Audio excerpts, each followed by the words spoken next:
Welcome back, everyone. This is Akanar here with more Elden Ring, where I've been doing a little bit more exploring around the Ashen capital. There was one spot up here next to the Colosseum that we had not really explored just because I had the sense that there wasn't really anything to find. And that's when I noticed that there was a set of doors that I had not approached, and there's an open prompt. Let's open these doors. Did I miss this the first time we were here? Is this something that I just completely passed over? And if so, Royal Colosseum, there it is. I probably just missed this when we were in the previously non-Ashen capital. There we go. Okay, there's actually a prompt for duels, which I think we got this same prompt.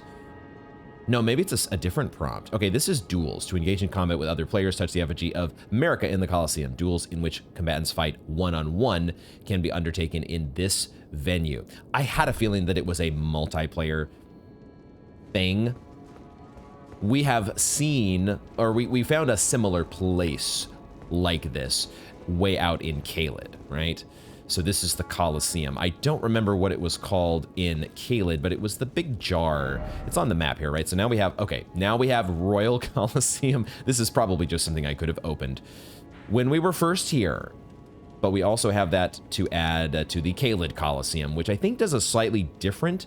This is where you can like bring in your ashes with you, right? So it's not just a one-on-one, a 1v1 duel. You can have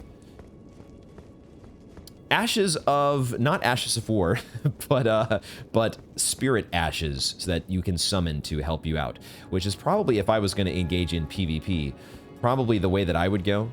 I suck at PvP, especially one-on-one. I've never really taken the time to try to get good at Dark Souls PvP, and that's probably the way it's going to stay. We had a little bit of that in DS3. We did the online playthrough in DS3, which was interesting, but I think I do ultimately prefer offline. So there you go. So there's the Colosseum, and I think that is the last thing here in the Ashen capital that we have yet to explore outside of the Fog Gate. The Fog Gate that is way over yonder beyond the Erdtree Sanctuary. The Fog Gate that is in front of the Erdtree and the Elden Throne. A Fog Gate behind which it sure appears, it sure looks like we're going to have a showdown with Godfrey, the first Elden Lord.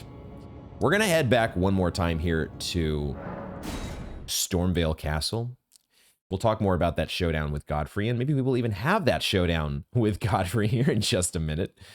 But first, I do want to check in one more time with Nepheli Loux, who has not reacted to anything that has happened since she has taken the throne in Limgrave. She's just above everything now. She has no time for us lowly tarnished of no renown.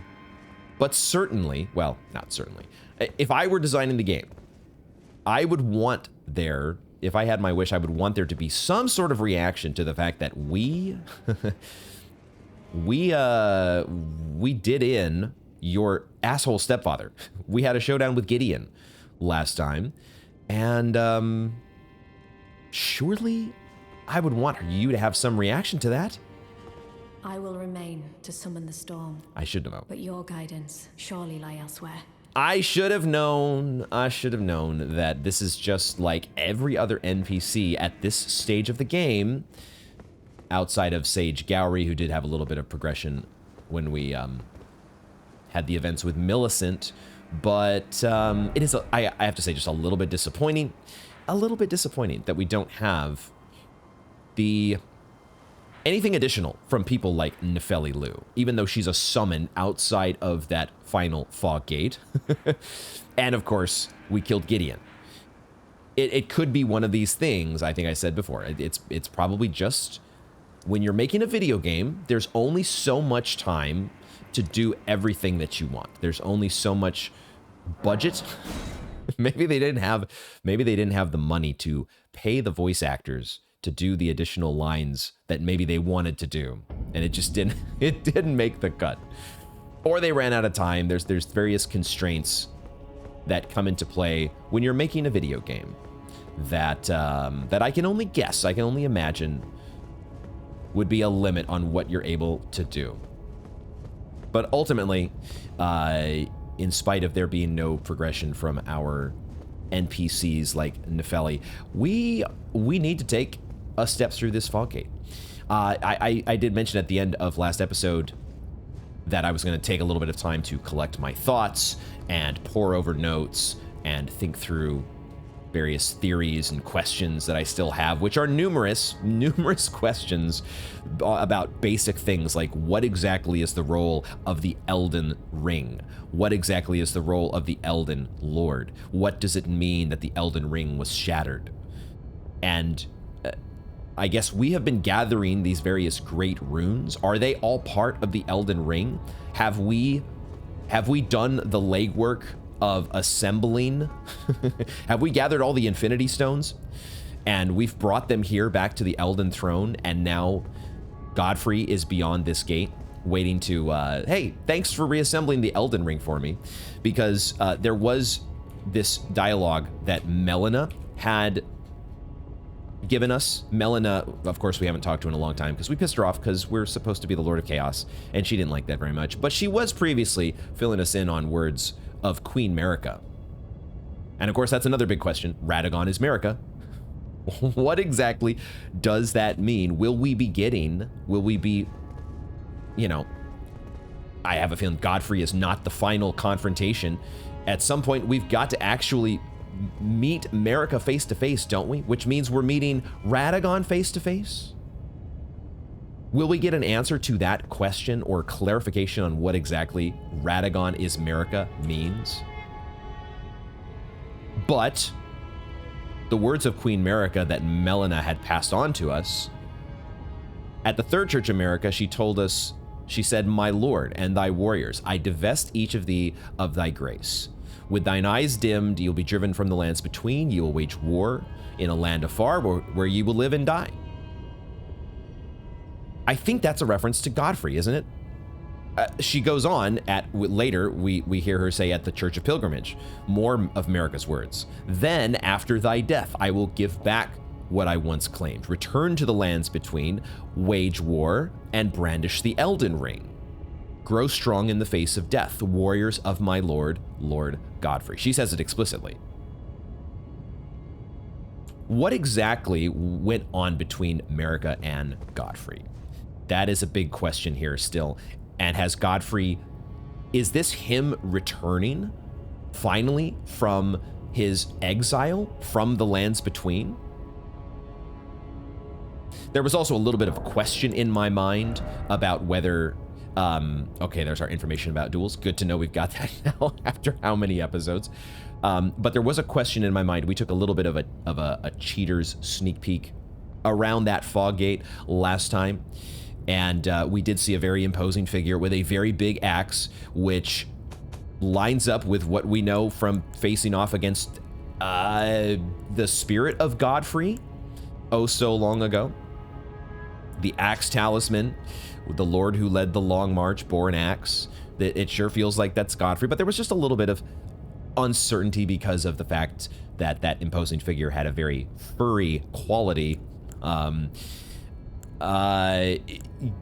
then that's when I found in my notes a reference here on the Godfrey icon. Godfrey was a ferocious warrior. When he vowed to become a lord, he took the beast regent Sarosh upon his back to suppress the ceaseless lust for battle that raged within. That's an interesting line there. We had to have read this at some point.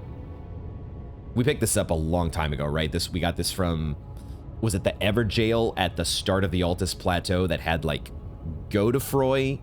What the hell is up with that person who looked very much like Godric? Anyway, I must have read this line, and I think it just felt like a throwaway line, like, oh, he took the Beast Regent upon his back.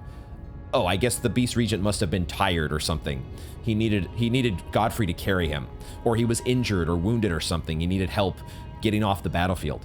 I wonder if he actually, did the Beast Regent die and Godfrey actually took the Beast Regent as a cloak. He took him literally upon his back to wear. That's an interesting line there. I think ultimately I could spend a lot of, we could spend probably like the first hour of this episode going over all of my various thoughts and question marks and all of the things that Elden Ring has presented to us. But I think ultimately the best move is just to play the game. We play the game, and as we go, we can think things through and mull things over and talk about all the things that matter and are relevant. But we have to, when you boil it all down, play the game. We have to play the game and see what happens. So, I'm nervous. I'm very nervous because we could be close to the end. Maybe we're not. I don't know.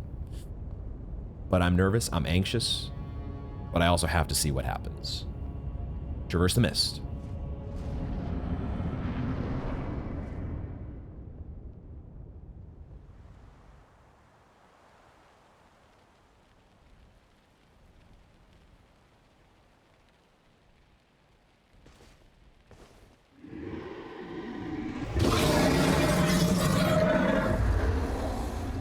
It's been a long while, Morgoth.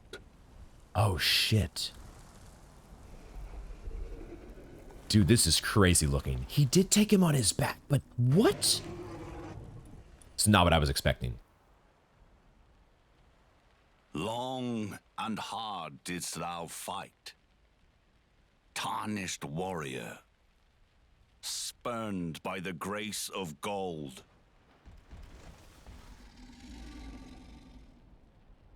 Be assured the Elden Ring resteth close at hand.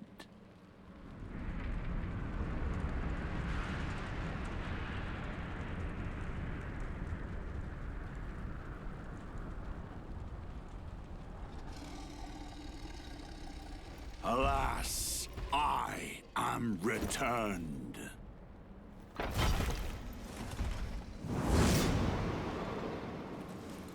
Okay. To be granted audience once more.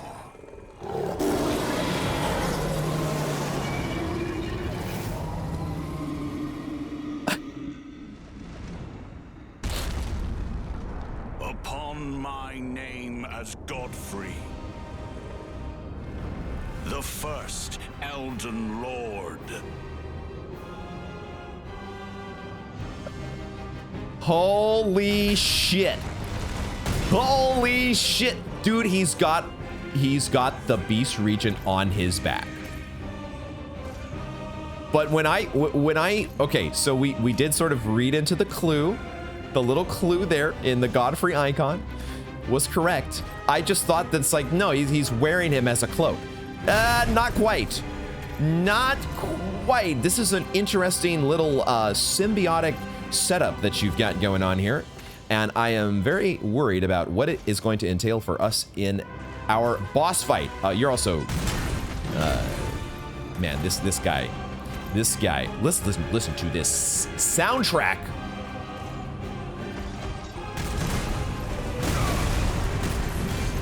Holy shit, dude. Holy shit.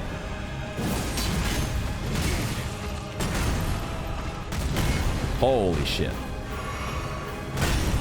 This is this is wild. Oh shit, dude, wait a minute. That's what the Crucible Knights do.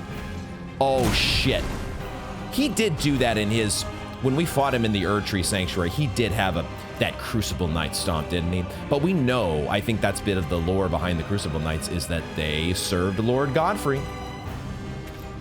First Elden Lord. Shit. He's got moves. He's got moves. Oh my god. Oh. Shit.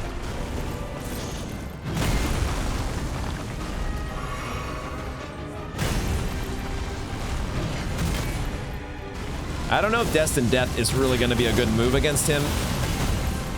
Like, it does good damage, obviously, but will, like, we don't really knock him out of anything. It's part of the allure of Destined Death is that it, you know, knocks people of tarnished proportion on their butts. This dude is a little bit larger than the average tarnished. I don't think he is tarnished, right? I don't know exactly what the distinction is, but I don't think he's tarnished. He's golden lineage, right? Oh my god! Oh my god! Was not a whoa! Wait a second! Dude just fucking rended the earth. And was that lava that came out? What the fuck? Yeah, that's Destined Death is liable to get us in a lot of trouble here. Woo. Oh my goodness. Okay, dude is starting to go ham. And I don't think he's even, we haven't even seen what Sarosh does yet. We don't even know what move Sarosh has. Holy shit.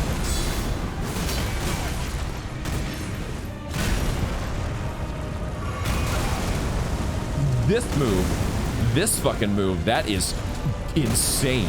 Holy shit. Damn it.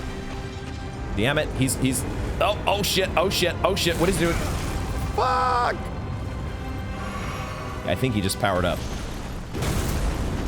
Yo, did he power up or what? That was a shockwave. What the fuck? Okay, are we getting the moves here? I don't know. Boy, we're taking some damage.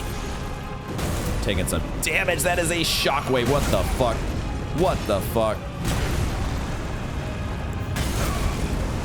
What the actual hell?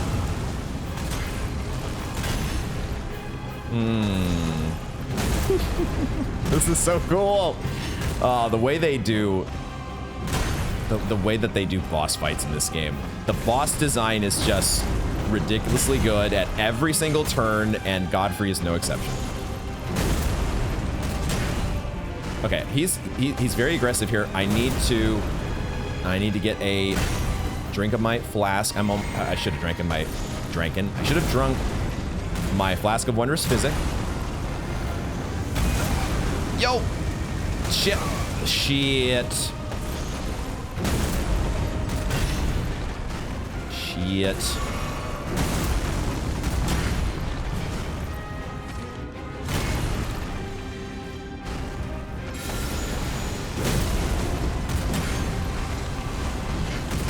No! Why am I trying to do Scarlet Aeonia? We don't have time for this. We don't have time for fucking Scarlet Aeonia. That ain't gonna work.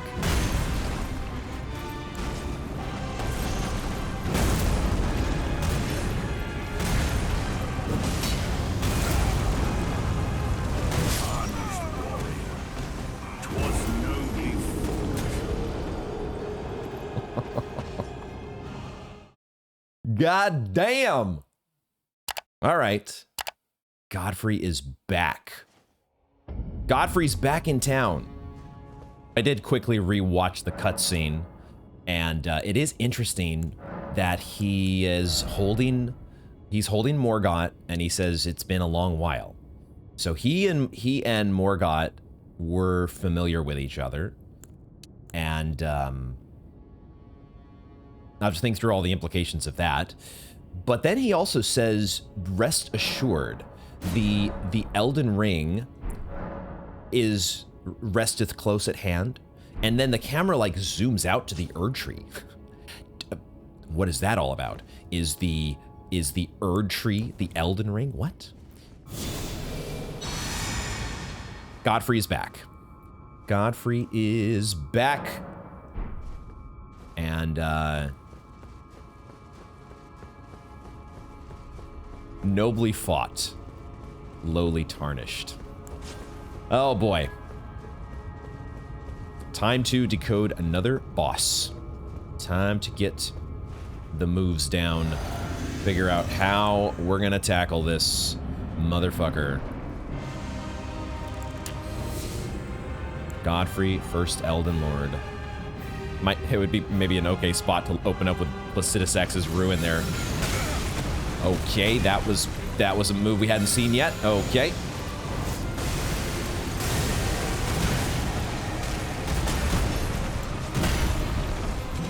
Okay, we've given him the Scarlet Rod at least.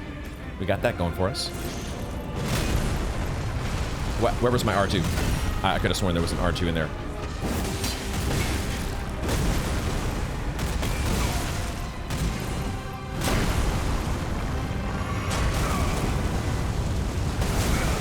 Okay, somehow I was timing that roll better the first attempt, the first few attempts.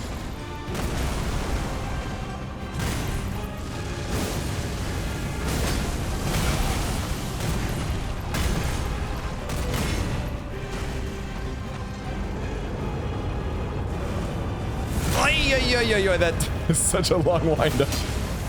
Oh my god. He's all, oh, that was okay, right. That was him going into wild. Oh my god. Wild crazy mode.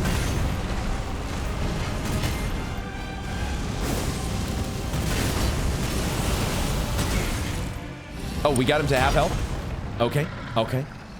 Okay. Now it's Serosh's turn. Oh boy. Oh boy, I'm scared. That will be all.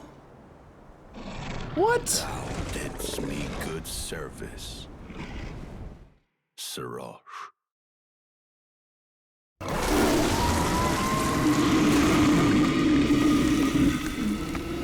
What the fuck?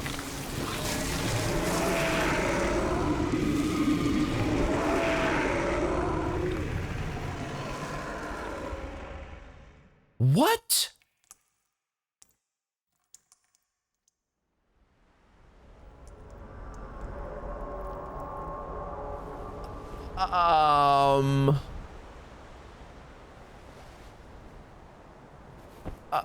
I've given thee courtesy enough.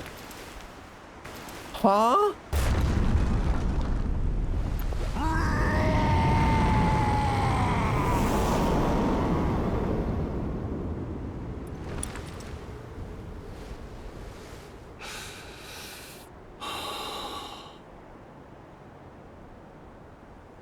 Now I fight as Hoarah Loux.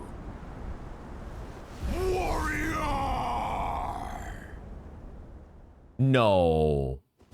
No. I need a drink. I need a drink.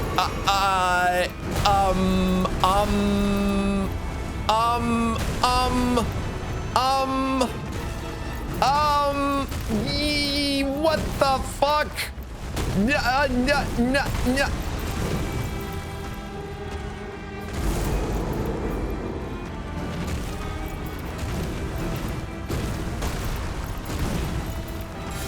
I'm sorry, what the actual hell? I feel like I'm in Street Fighter all of a sudden. I feel like I'm in a fucking fighting game all of a sudden. This the fuck is going on here?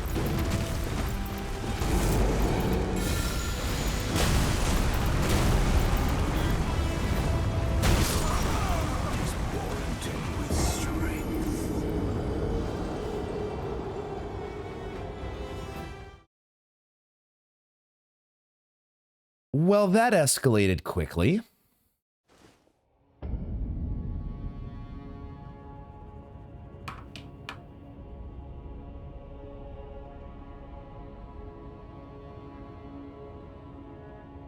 Oh. Oh.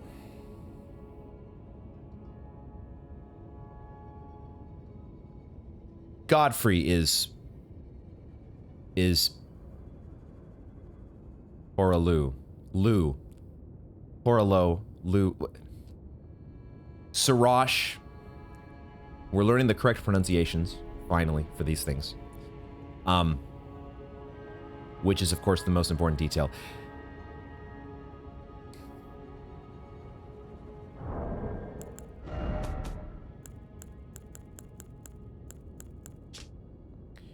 He took the Beast Regent Serosh upon his back to suppress the ceaseless lust for battle that raged within. That's what he was doing.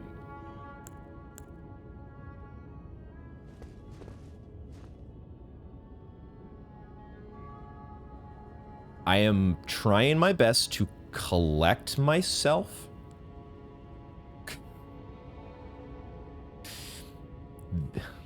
The unexpected things that happen in Elden Ring. Just add that one to the list. Took a turn. What? Wow. Because it was all set up with, you know, a very regal showdown with the first Elden Lord. Well, nobly fought, tarnished. And then he just fucking... Turns out that was Siraj keeping that all within. Keeping that all in check. Because there came a point where he says, you know what? You know what? I'm done with this arrangement. Poor Siraj. I feel... That's part of me that I'm collecting my emotions here, feeling like, what did you just do to that helpless, poor kitty cat on your back? How dare you? That shit was in fucking sane, guys. This video game is in fucking sane. It really would be fun to do Placidus X's Ruin at the beginning here. I really should do that next attempt. And I should really stop trying to do Scarlet Aeonia into his attacks. At least the attacks that I can tell are not going to... Wait, that did not damage him? Hello? What?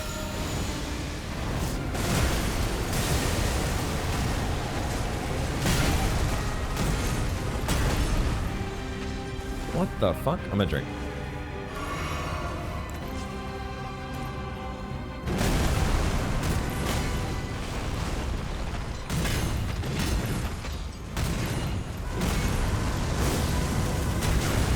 No! No! What the fuck?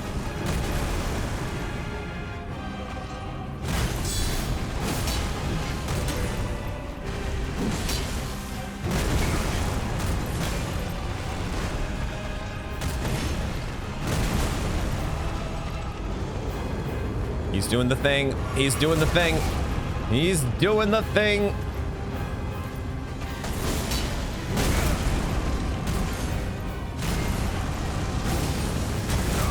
Shit. Shit.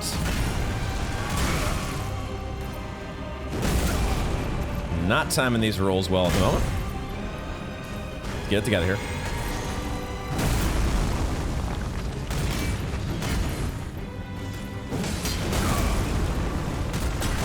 Get it together, he says. Get it together, he says. This is only phase 1.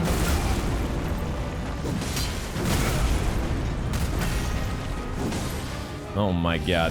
This shit is insane, dude. I was like, oh, okay, this is the part where he like embraces Siraj, the Beast region, and they like fuse into one badass lion Elden Lord hybrid. And instead this shit happens. Like the cut with the sound too is like so like, what the fuck? What the actual fuck? I almost don't want to watch this again because it's traumatic in a way. What the actual? God damn. Oh my god. This is cinema in a this is almost true horror. Maybe this is what Melania was warning us about. You will witness true. I do feel like this is a scene out of a horror film. Enough. Courtesy enough. God damn, this guy was the chieftain of the Badlands all along. He got exiled out into nowhere, out into the Badlands. Holy shit. Now I fight as Hoarah Loux.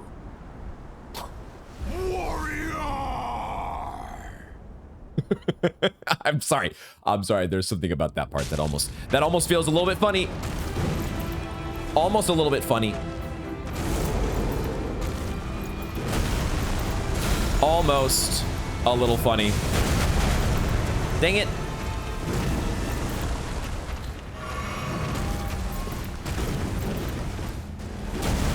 This is crazy, dude. This is nuts. I'm trying to do Scarlet Rod on you, but I don't think he's gonna let me do it, guys. I don't think it's gonna work. Whoa! What the hell? What the fuck, dude? What the actual fuck? We are in a fighting game, dude. We are in a fighting game. This dude is going absolute batshit on us. Oh my god, I thought I dodged. This move is just, what the hell? Oh my god. It is insane. I'm the third time in a row. Okay, we're just getting batted around like a ping pong ball here. This is okay. One of these. We're stuck in a bad loop at the moment. We're reliving the horror after horror against horror. You will. No, I get it now. I get the pun. I get the pun. You will witness true horror. Oh my god. Okay. Ay, ay, ay, ay, ay.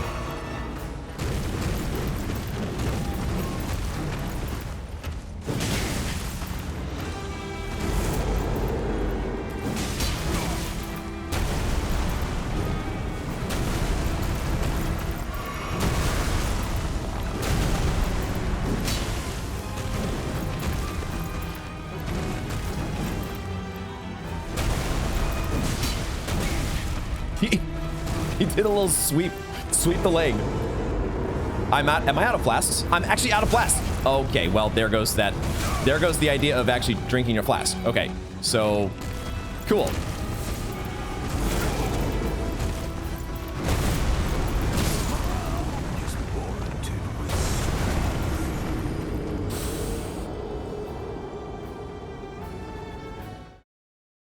Jesus Christ. I feel, my God. I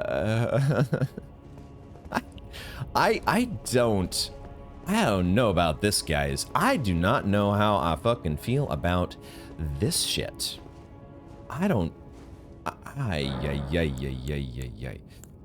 Part of me, of course, is just, you know, the initial phases of feeling so overwhelmed by a boss and not knowing what the hell you're going to do about it.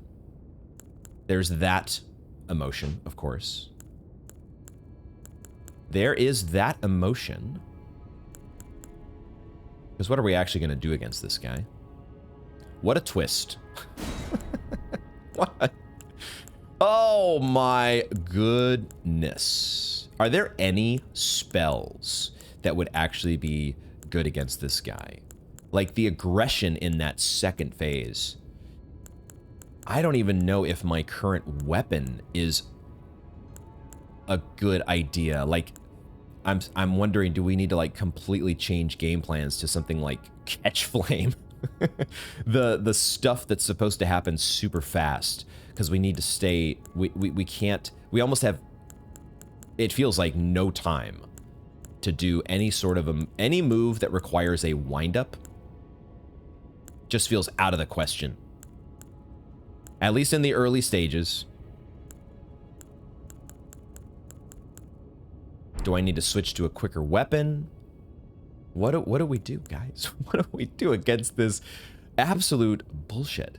I hate what this guy did to Siraj. Siraj didn't deserve this. I don't know. Maybe Siraj did, but it doesn't feel like he did. Like this berserker asshole right now, I have all sorts of bad ill will towards, and I hate that he's kicking my butt.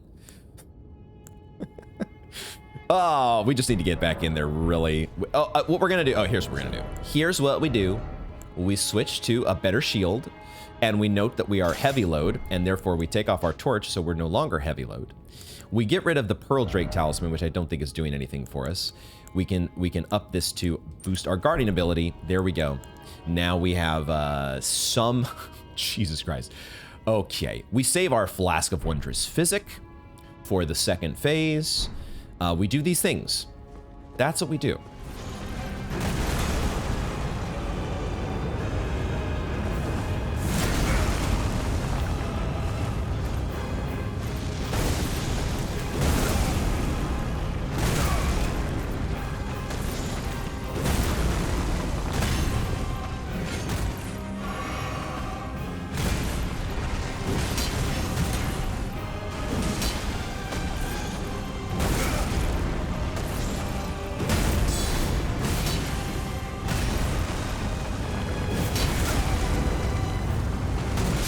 Shit,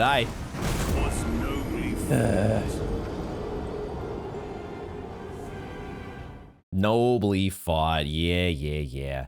Yada, yada, yada. Asshole. Who's a bigger asshole? Who is a bigger asshole? Gideon or Godfrey? We haven't even... I've thought about it, but we haven't even begun to discuss the implications of the fact that Nepheli Loux has the same last name. Does that mean that she's his daughter? How does that work? What does it mean?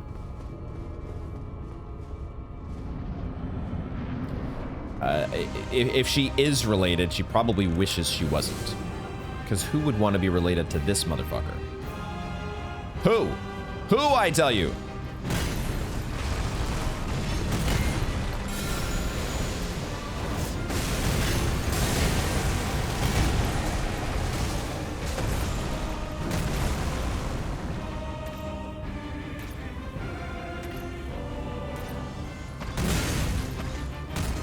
Did he just butt me with his axe? What a bugger.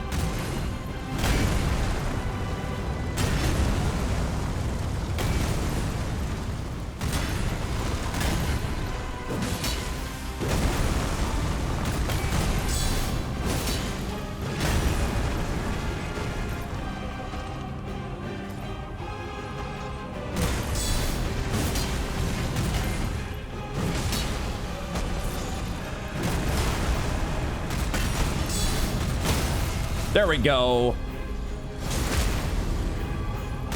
Get your stance broken. Get out of here. At least this phase. Okay, I can't watch this anymore. I cannot watch the poor animal cruelty. I hate it. No, no. It's just this fucking asshole. This fucking asshole. Jesus Christ. Okay, so they're all grabs. They're just all grabs.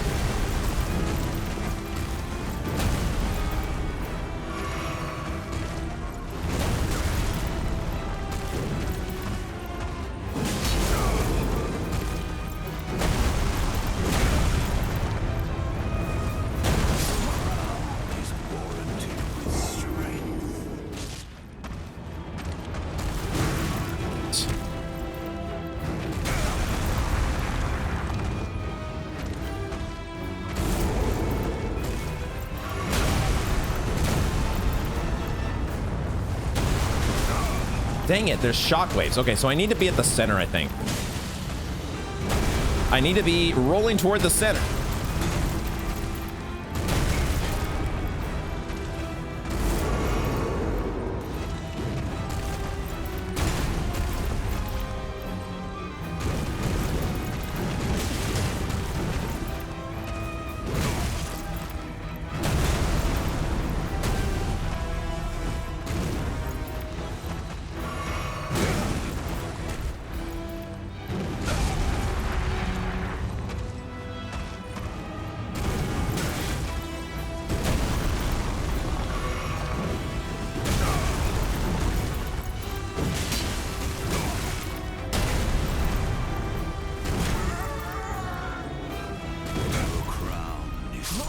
coated with strength. All right, folks, day 2. That's right. After only 6 attempts, I had to take a break because this boss was putting me on tilt. I think it was a combination of a couple things. The second phase is just kind of tough. It's a new kind of challenge. I don't remember another boss kind of being like this, where he's just, like I said, it almost feels like we're in a fighting game. He's pulverizing us with his bare hands, and every move is like some sort of grab or throw or kick or something that just doesn't care that we're blocking. Every other move, it's a lot of his moves at least. One way or the other, I was kind of getting sick of the sight of me getting thrown all across the arena in front of the Erdtree. But also, I was not prepared for that cutscene. The poor Beast Regent. I don't think of myself. I'm not a softie when it comes to animals. Like, I'm not for animal cruelty or anything like that, but I would not put, animal rights at the top of my list of things that I think about. But at the same time, I was not prepared at how negatively that cutscene was going to affect me. I did not enjoy that. Siraj didn't deserve it, guys. And so I guess now maybe we have just that extra incentive to kick this guy's ass. Hoarah Loux, kitty murderer. We got to get this guy. So we have gone back to our samurai roots. We are wielding the dual uchis here, and I've also put on Okina's mask to kind of embrace maybe a little bit more of the visage that we need, the aura that we need to take on in order to fight this bloody Hulk that we're facing off against. We have the Bloodhound's Step in the the right hand. So we're gonna try our Black Blade Destined Death great sword, colossal sword, really slow moving game plan. It feels like that's not gonna work here. So we're gonna try to be more nimble. We're gonna try to be more dodgy and perhaps get some blood loss in the process. This guy is all about, there's just blood everywhere. And yeah, it was kind of reminding me actually a little bit of Bloodborne, not because of the blood necessarily, but there was that one part of the cutscene where the face, the camera cuts off part of his face and you just see his mouth. It reminded me of Father Gascoigne. That's that similar thing where the brim of his hat is covering part of his face and it's beasts all over the shop. Except in this case, it's blood all over the boss and everywhere. So, okay, we have also in the left hand, just in case we need it here, we're going to use it as a freebie at the start, like we like to get all our freebies before going into the boss fight. But maybe Braggart's Roar could potentially be reapplied during the fight. The only opening I can think of in phase 2 is when he goes to like tear open the earth. He does the whole like sundering, bringing up the whole radius around him where everything, I don't know what it's called, but if we can get out of the range of that move, we might be able to reapply Braggart's Roar, maybe. But the focus is going to be Bloodhound Step and lots of blood loss, hopefully. Let's try that out. We're going to apply our buffs here. I also have a couple things we're going to do for phase 1. I did memorize Placidus X's Ruin. We're going to try to shoot some laser beams at the very start because there's that big opening where he's across the arena. And I do like the Scarlet Ionia in the first phase just to help us get that extra little chip damage for phase 1. But we're going to try summoning Nepheli. We're going to bring in Nepheli Loux for this fight, at least one attempt, because I want to see, is there a special interaction? I want to find out. I need to sit at the bonfire here, but yeah, they usually don't do that, right? It's never really been a thing in any of the Dark Souls games, and where you actually have the characters responding the summons in the middle of a boss fight responding or having special dialogue with each other. That just doesn't really happen. So, but this is too, I mean, they have the same last name. It just, I have to know if there is some sort of interaction here. So we're gonna find out. At least for this one attempt. I don't think I'm going to stick with Nepheli Loux, but we're gonna bring her in just to see. At least once.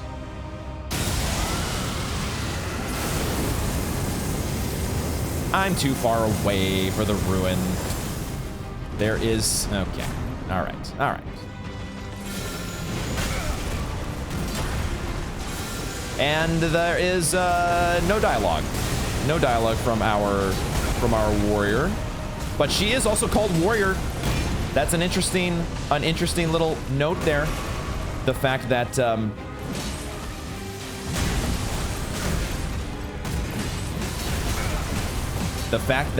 they both have, it's Hoarah Loux warrior, right? Is it not?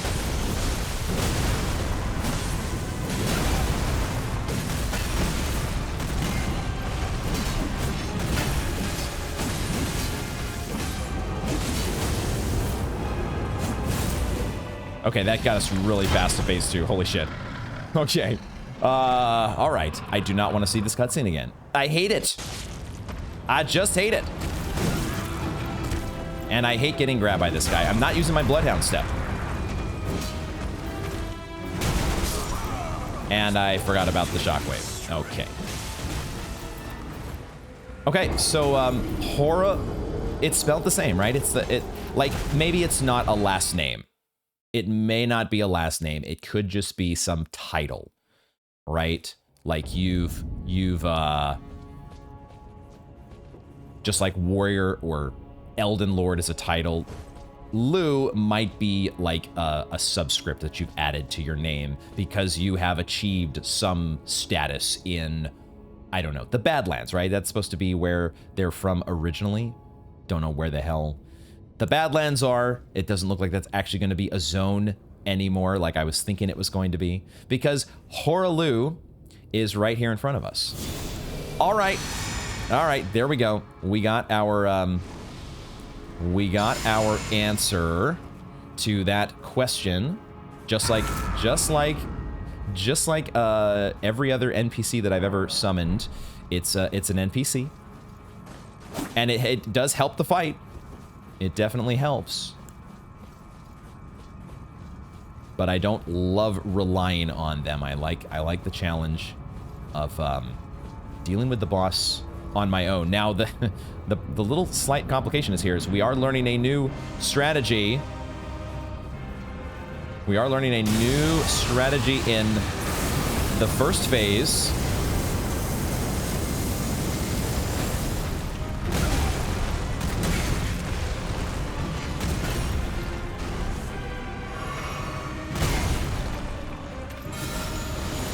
A new strategy that involves no blocking.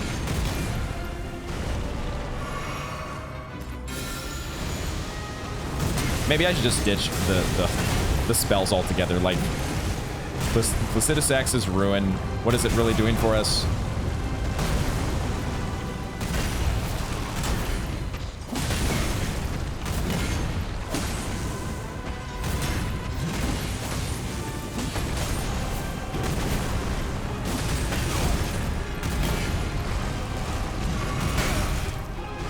Drinking at the wrong times. I do like this quick step though. I'm just swinging it. I'm doing the follow-up attack at the wrong spot.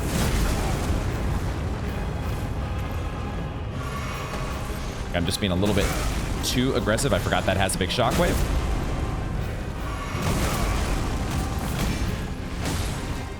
Okay. Do I need to drink? Do I need to drink? Or can I even drink? I don't think well, I do need to drink. Let's go ahead and drink.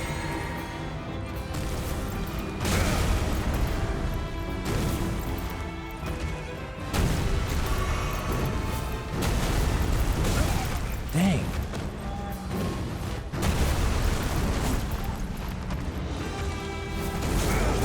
Dang. So here's where he does the up in the air. Nope. Nope. I thought he was going to go up in the air. Instead, we go up in the air. That's my favorite move so far. Just absolutely love it. Just absolutely love it. Is warranted with strength.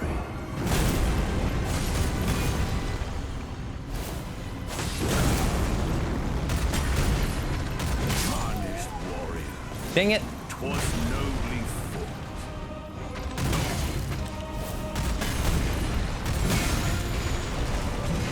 Tarnished warrior. 'Twas nobly fought.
Whoa.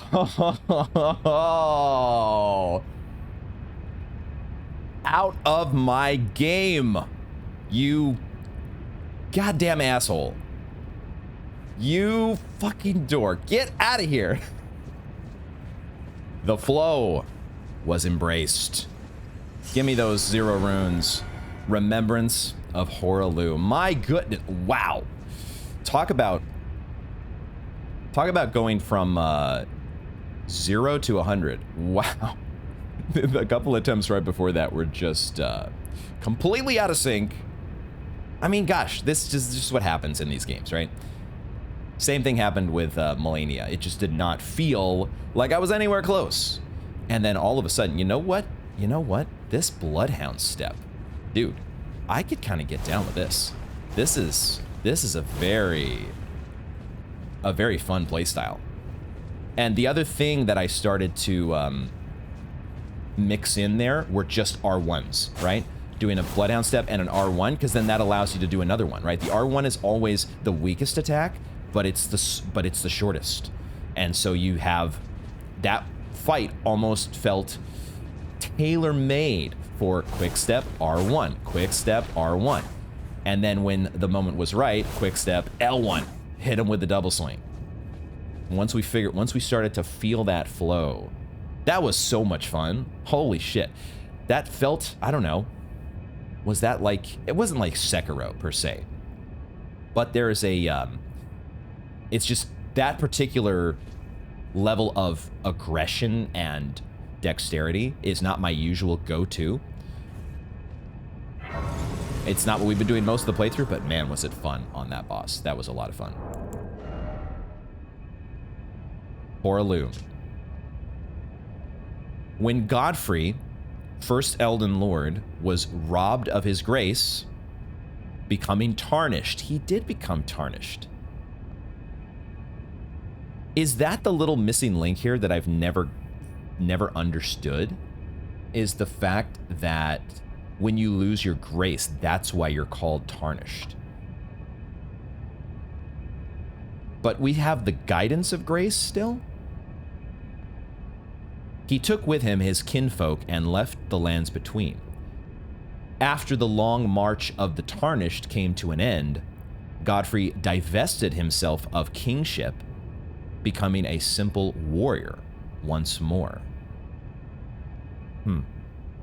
First Elden Lord was robbed of his grace. How did he become Elden Lord in the first place?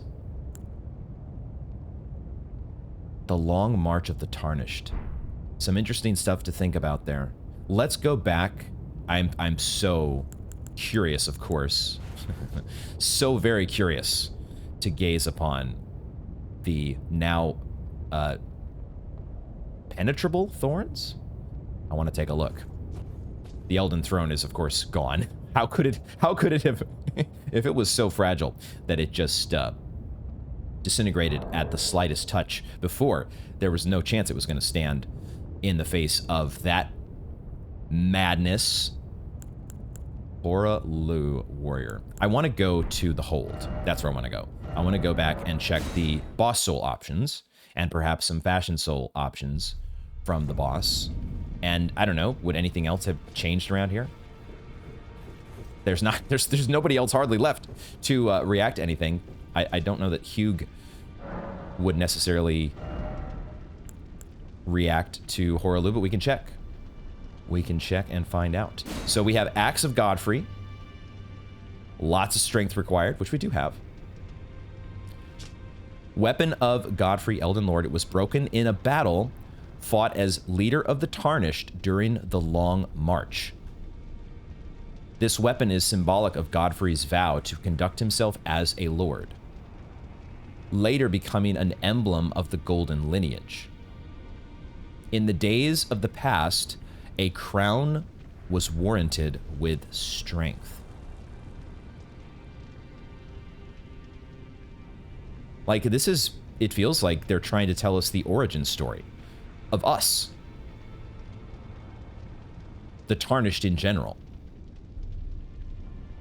Marika took their grace, right?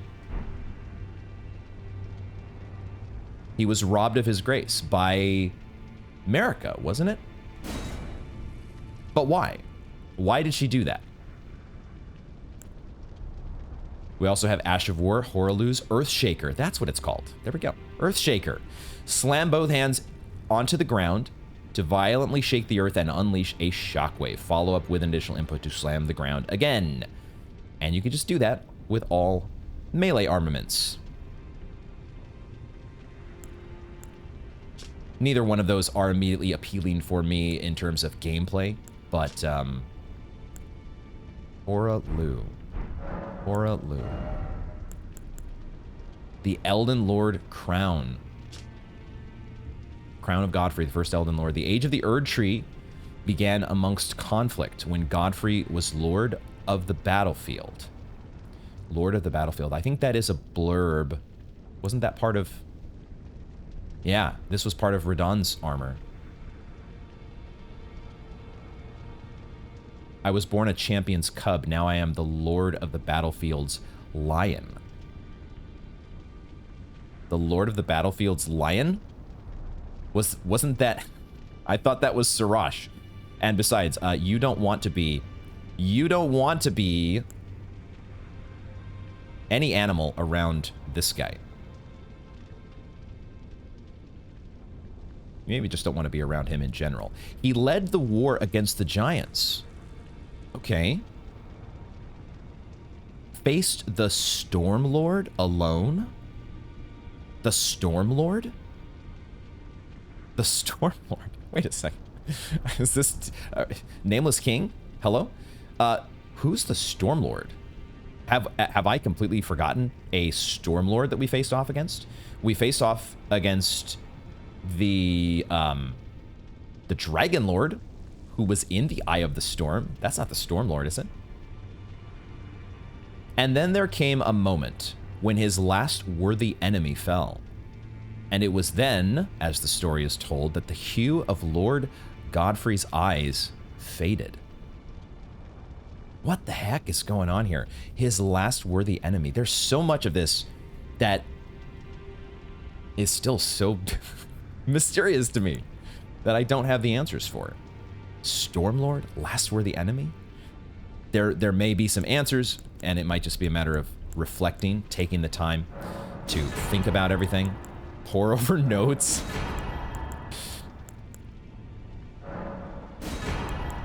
Which maybe I will take the time to do here.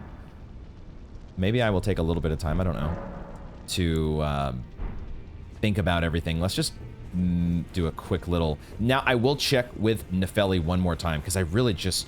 She bears such a similar name. I just can't help but think that somehow she would have something for us.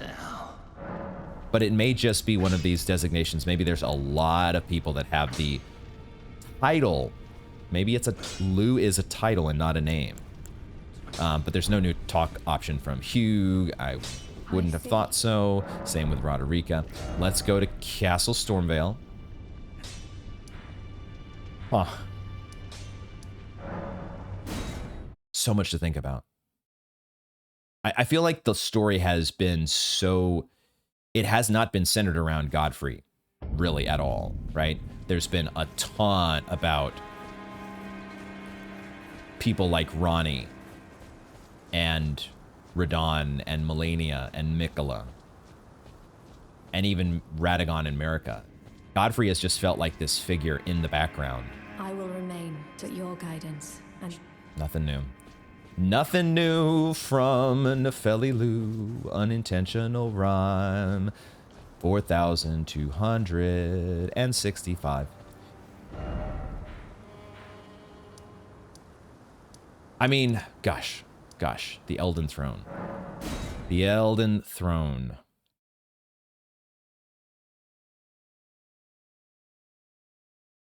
I'm still kind of... as you are at the end of most challenging boss fights, it's you're riding the wave of victory,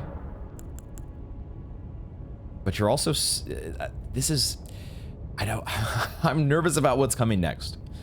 I'm just nervous about what is up those stairs, but we need to level up. Let's go ahead and level up. Strength, unfortunately, does not with the scaling on our, we're getting much more bang for our buck from Faith when it comes to this dual katana setup.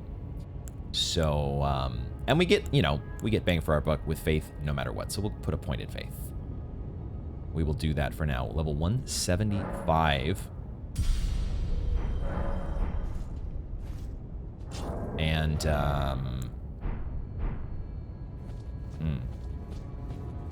I have to take a look. I have 115k runes still to spend that I would like to. If, like, something tells me there would be another boss fight up here. But maybe not.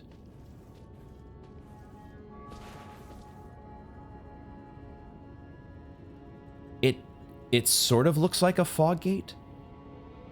It sort of looks like a fog gate. But...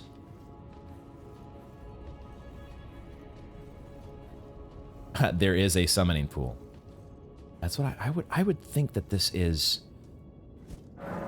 I've guessed, right? I've speculated that the final showdown is with Marika.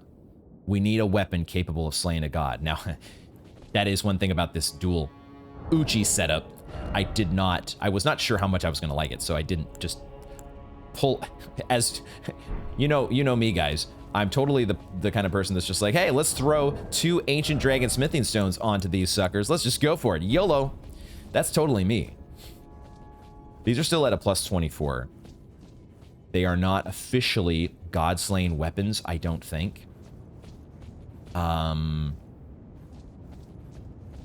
I don't know. I am going to take just a moment then and think through how we want to approach whatever is about to come next and maybe spend some runes. Okay, runes have been spent, and I think I'm mentally prepared for this. It's like we're here. After all this time, after all 90 plus episodes now, we're here on the brink of entering the Erdtree to finally see what is inside. Marika? Radagon? The Elden Ring? Will we get all the answers to our questions? Probably not. Touch golden light. Touch golden light. I don't know that I'm ever going to be fully prepared for whatever is about to come. I just, you know, whether we're at the end of the game or not. So I guess let's find out. Touch the golden light. Oh, it's so bright. It is so bright.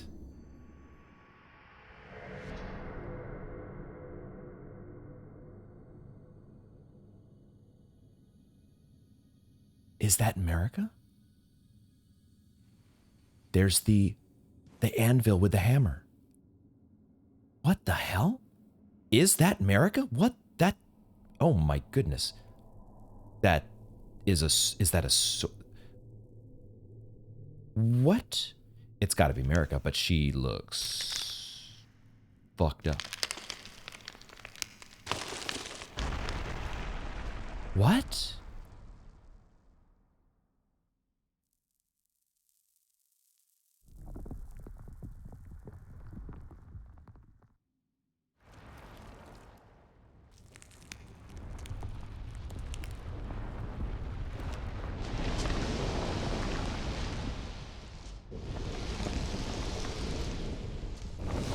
Red hair. Oh my god.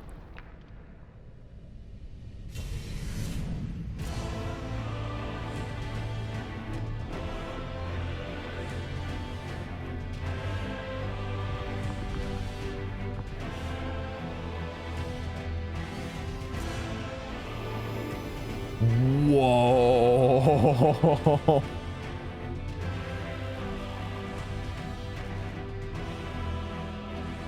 Radagon of the Golden Order. And listen to that. It's the opening cutscene music, and the dude knows lightning bolts? That's the logo of the game inside of him.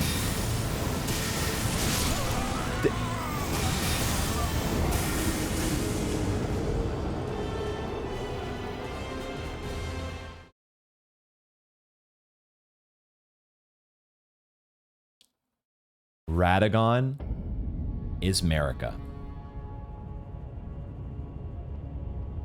Radagon is Marika.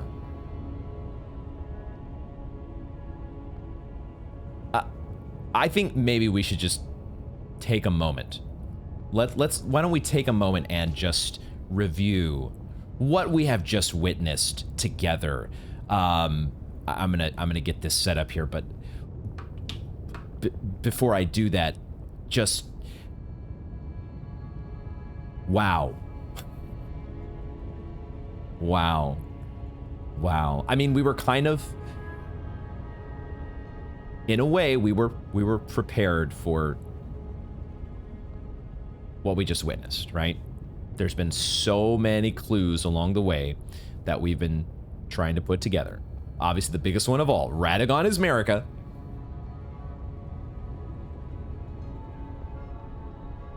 That was... let's just review that cutscene together, shall we?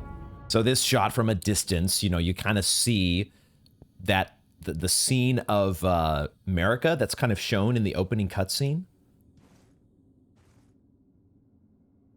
This is so, like obviously, okay, so you've got the blonde hair, right? And the the feminine features that are very apparent. And then this crimson, I thought this was going to be her sword at first, but then I noticed that it's like stuck through her and it's, you know, it's taken a part of her torso with it. Is this like, I don't know, did Radagon shoot her with some sort of crimson bolt? I guess we know there's ancient dragon lightning that's red. I don't know if that's supposed to be connected to Radagon, but then you've got this business where what in the hell happened? What in the actual hell happened? They shattered the Elden Ring, right? You've got the hammer on the altar. And thinking back to the opening cutscene, we see Radagon, it seems both Radagon and America taking a swing at the Elden Ring here. And then that resulted in them fusing? Is that what happened? And then they were just trapped there inside of the Erdtree? The shift there to the red hair. Oh my gosh. Oh, and then that there, the face is interesting because it still kind of feels like there's some femininity in the face. It's the way that they have fused them together here is so fascinating. But then the theme of the theme that you hear, well, we in our playthrough here, we don't hear it together necessarily all the time, but I hear it all the time, and I know you all hear it all the time. When you boot up the game, you hear that brief little intro music, and then it's reprised here in a new form. It's so cool. But then, I mean, is that the Elden Ring that is inside? Is that the takeaway here? They somehow they shattered the Elden Ring in order to fuse together, but also fuse the Elden Ring inside of them. What the hell is going on here? This video game, guys, this video game is so just insane. So beyond, almost beyond words. But it is interesting that Radagon is the one who asserts himself. Radagon is Marika, and we sort of see Marika there, but it's like Radagon takes over. So, what the heck is going on? Okay, we need to, I forgot to give myself some freebies. We'll at least drink our Flask of Wondrous Physic this time and just see if we can see more. See more of the, are they actually going to replay this cutscene? Oh, that's actually...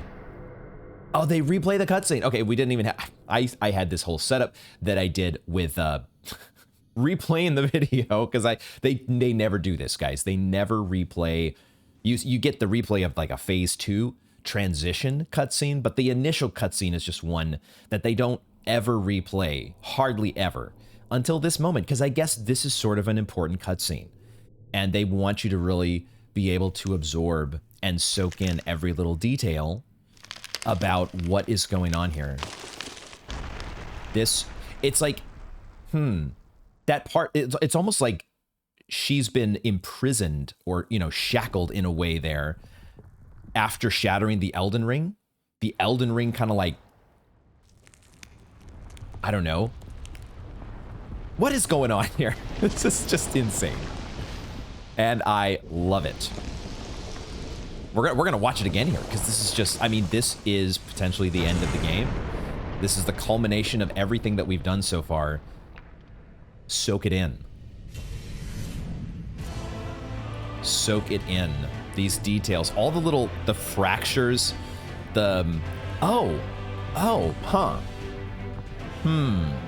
I have an idea of something I want to check, but we'll do this attempt first. Crazy. Crazy. And, you know, of course, if it is the final boss, if it's the final boss, there has to be, you know, some, there's got to be some crazy phase 2, right?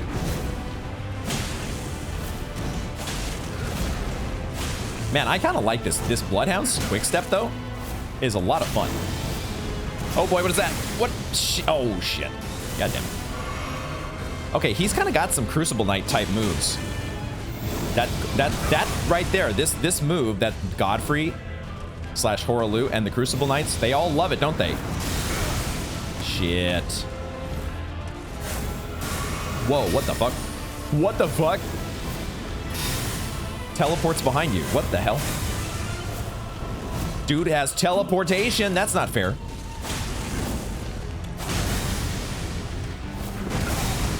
Oh, shit.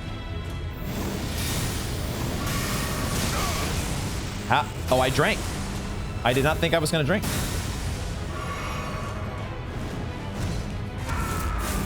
Apparently, I'm two-handing and therefore doing my braggart's roar. Because button mashing is a good idea. Button mashing is totally the way to go, guys.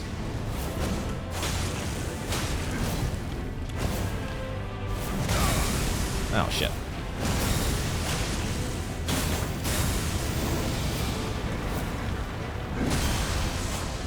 My God. This guy. This guy. No, I was drinking, sir. I was drinking. Dude, that is... I love the art style in play here. Fan-fucking-tastic. I also love that you have lightning bolts. We are a fan of lightning bolts. It's true.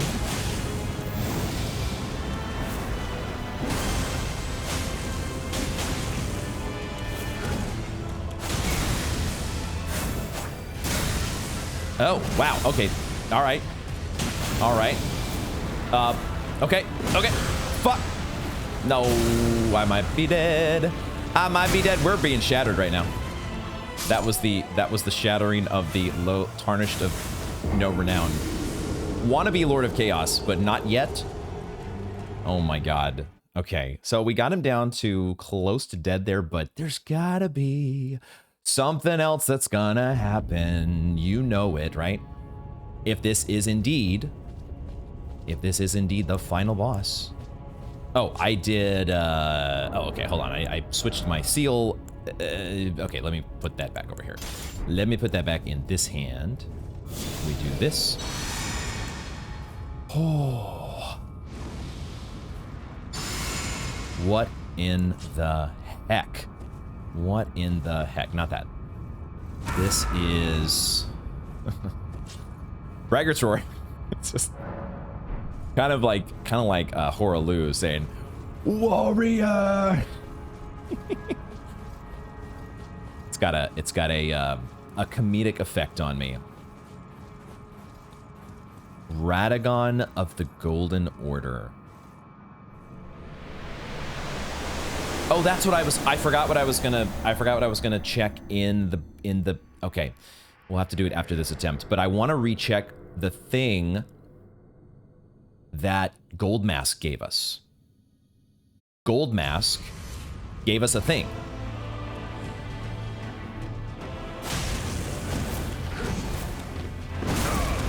Gold Mask gave us a thing, this seal, right? Of perfect order.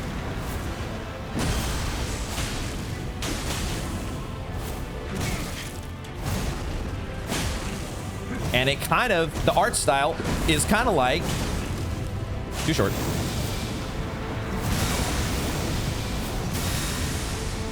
The art style is kind of like this business, right? It's similar.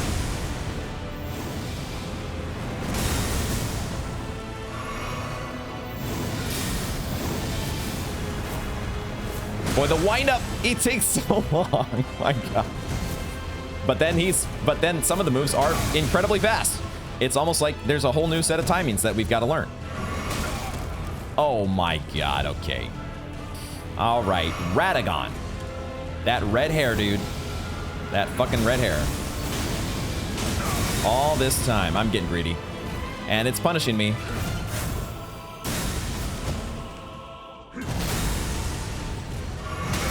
No, he had more. Fuck. Did I forget to drink my flask? Of course I did. My flask of wondrous physic. And what am I doing? Don't panic, drink.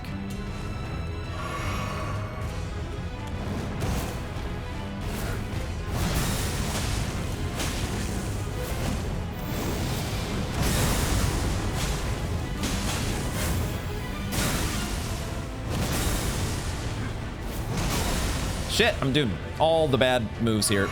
All the wrong moves. I want to drink my flask of cerulean tears as well. But I didn't. Okay. Don't know what's going on right now. Boy, the art style in this fight is just ridiculously good. I don't know why none of my flasks are being drunk. What am I doing here?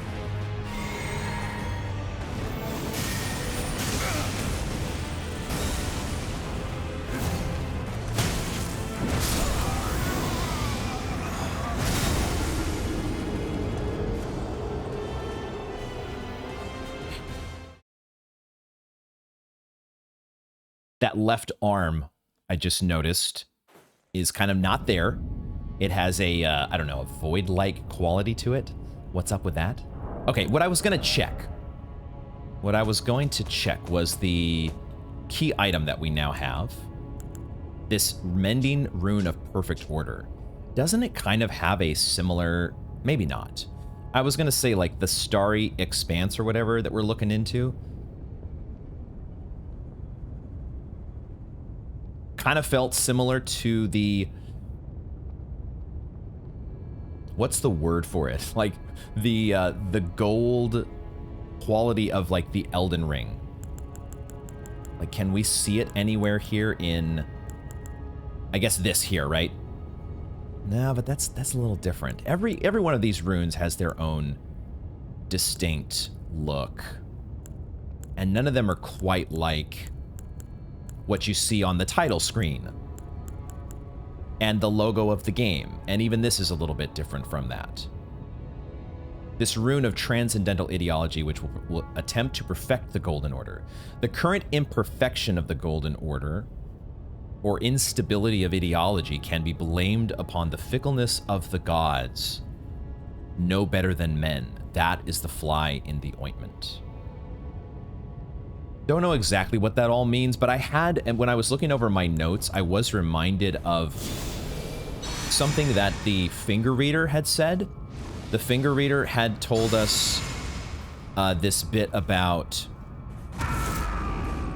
The finger reader had mentioned the fact that I think Destined Death, or the Rune of Death, was like plucked from the Golden Order at its inception. Was that the flaw in the Golden Order? The fact that they tried to take out death? And that was like against the proper order of things, for lack of a better word? And that's been the flaw ever since? The gods tried to take out death?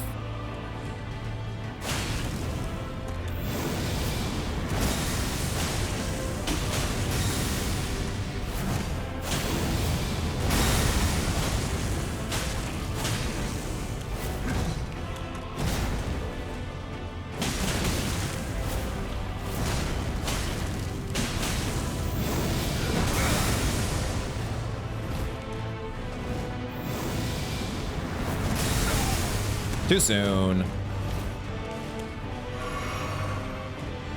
I really want to... I should have drank my flask wonder physic before I went in the fog gate. It's not a fog gate, though. It's something completely different, and I've already forgotten the name of it. Shit.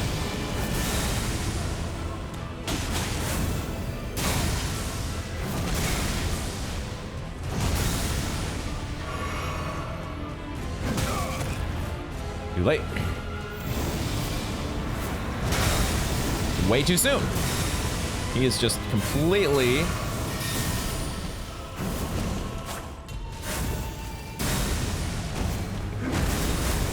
My computer is even struggling a little bit to handle this guy. I need to heal. I need to heal. Apparently I didn't get hit there. Don't know how.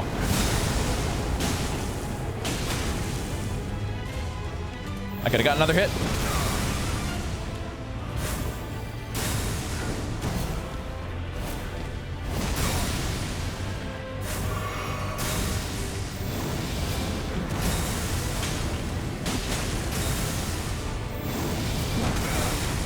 I'm still way too soon on that stomp.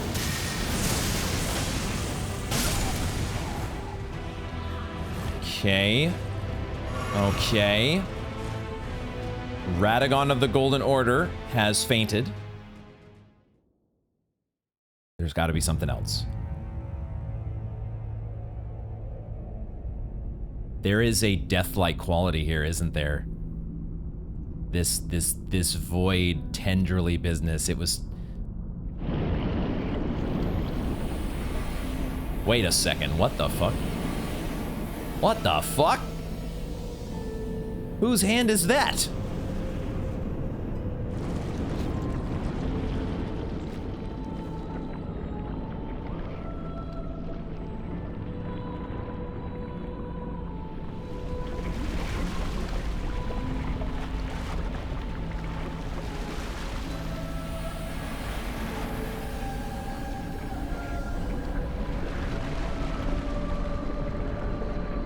I don't understand what I'm seeing at all.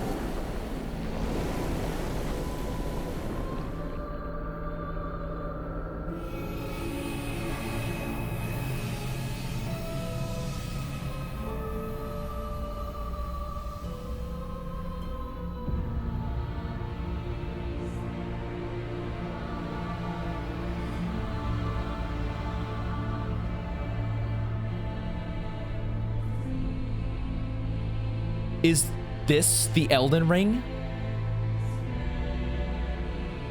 It's the Elden Beast.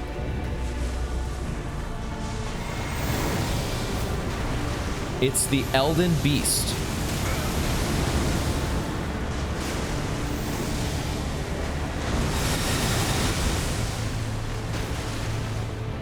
What in the hell is going on? Elden Stars. Okay, running worked. Until it didn't.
It is said long ago, the Greater Will sent a golden star bearing a beast into the lands between,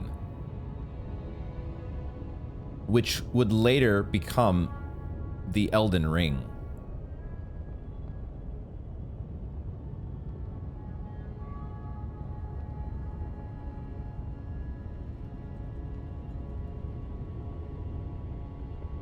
There you go. Okay, mystery solved.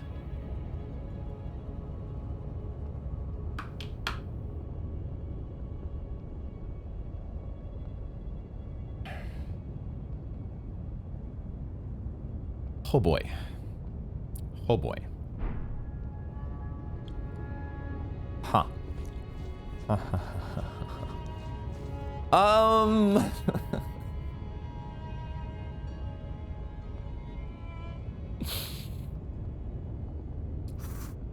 I mean, sometimes it's just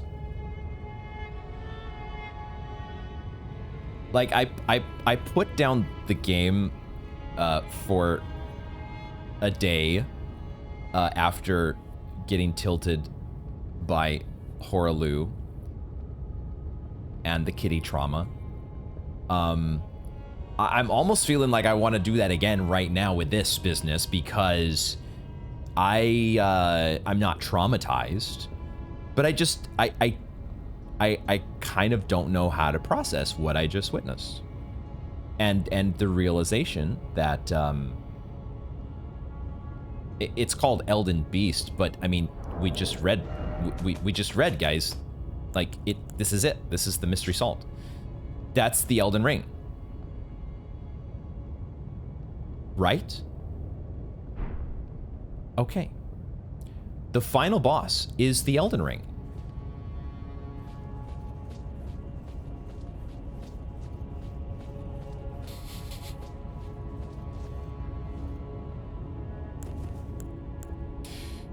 Oh my god.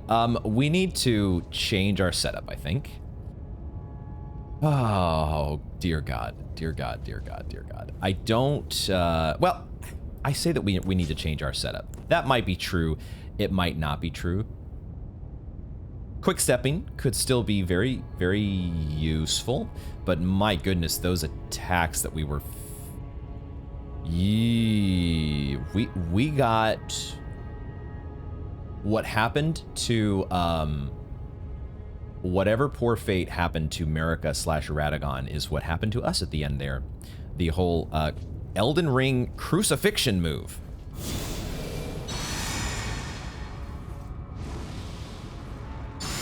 I don't know how to feel, guys. I just don't know how to feel. Yeah, so you let out a braggart's roar. You just don't know how to process when you're... I'm so curious to know, guys, what were your feelings when this moment, when you got to this moment in the game? Probably just mostly confusion. Touch golden light, that's what we're doing here. Probably mostly confusion. I think we're gonna want holy damage negation now that I think of it. We'll address that before the next attempt, but yeah, this puts a whole new spin on things now. Maybe we should take a moment actually and watch this cutscene and try to so they shattered the Elden Ring. That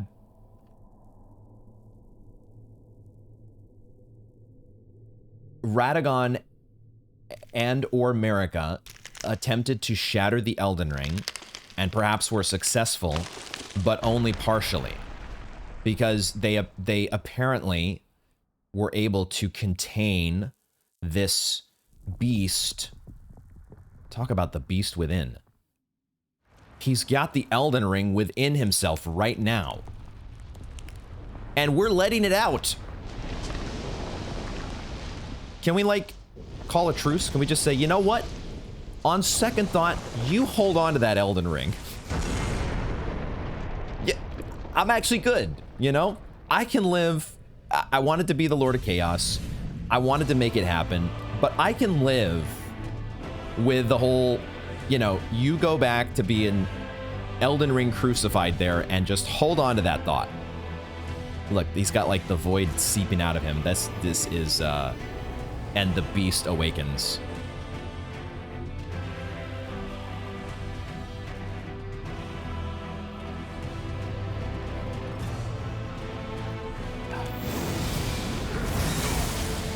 What the hell, man?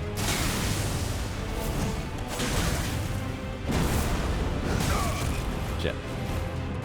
Shit. I'm so not focused right now. Because I can you blame me? Can you blame me? My mind is not is not focused on dealing with a boss. My mind is like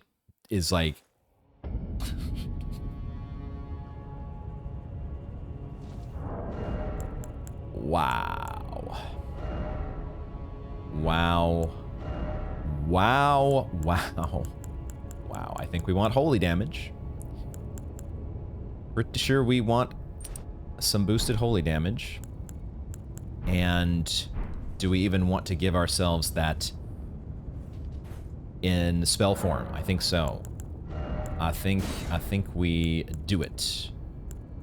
I don't know if maybe we can reapply this at the start of phase 2. Boy, it feels almost a little like it doesn't do it justice to call it phase 2, because it's just Elden Beast. What the fuck?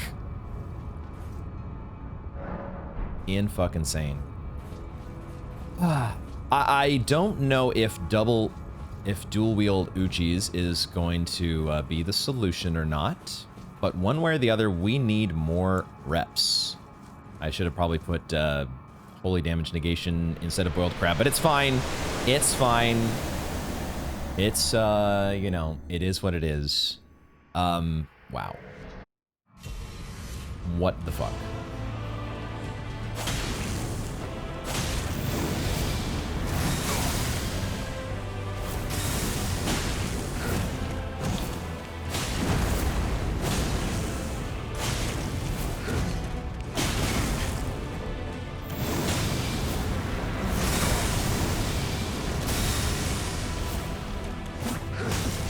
Too many dodges. Too many dodges.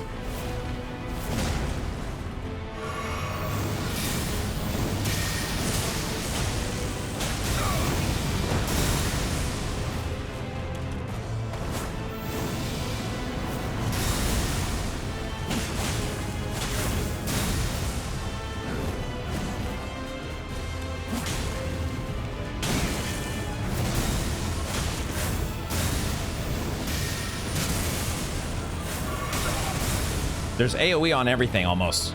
There's, like, so many different... Fuck. Shit! Damn it!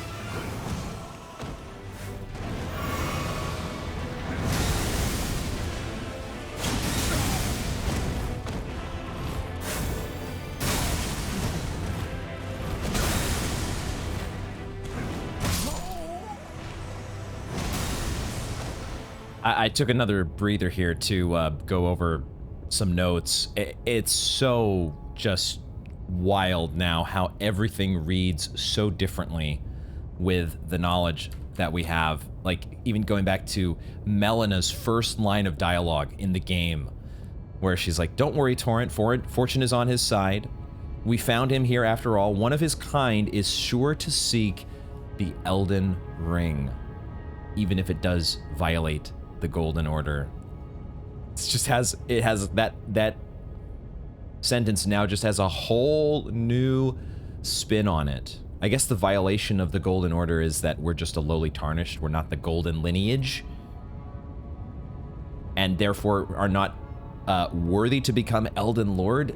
Yeah, I don't know. But then we go to like the Finger Reader's dialogue. I had totally forgotten. She tells us that Queen Marika is the vessel of the Elden Ring. And of course, Radagon is Marika, so it's like they're the vessel of the Elden Ring. They straight up told us this. And that's what it sure looks like. Carrier of its vision, a god in truth. But after the Elden Ring's shattering, she was imprisoned in the Erdtree. A grim punishment for shattering the Order, despite her godhood. So what exactly... She shattered the Elden Ring. What exactly does that mean? And why was she still apparently the vessel of the Elden Ring? Maybe the Elden Ring is not exactly the Elden Beast, but it sure seemed like it based on the Elden Stars dialogue, the description. A golden star bearing a beast into the lands between, which would later become the Elden Ring. later. Oh man, there. If we didn't have enough questions already. I suppose though there is some of it, there is a lot that is starting to come into focus. We might still have questions, but there are questions that are being answered. Now, as to this boss fight, we are going to switch the approach one more time. It's the dual Uchi strat is a lot of fun, and it is a playstyle that I want to explore more. But we're going to go back to the friendly confines of Destined Death, or we're going to try to at least. And our trusty, what is this shield called? What is the name of this shield that I've been using now? The Golden Great Shield. It's not a trickle shield, but it's pretty gosh darn good. It's got some good holy damage negation. We might even be able to give it, we could give it more holy damage negation if we make it like sacred or something, but I think I'll leave it the way it is for now, and maybe we'll try to use some uplifting aromatics. Potentially, we need to, we'll see exactly how things go here, but I feel like this is a fight that's going to allow for a little bit more of a, there's some openings here where Destined Death may shine. We've also adjusted our fashion souls back to where we're rocking the Elden Lord's garb, along with the good old Malekith here, which I love so much. This is just, this game, I'm really at a point where I'm finding it very tough to, how do you summarize Elden Ring? It is a game like no other.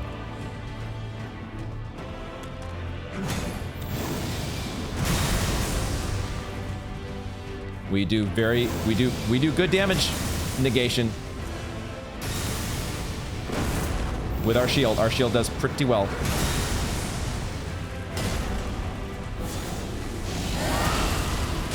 He says no Dragon's Roar though. No Dragon's Roar for you.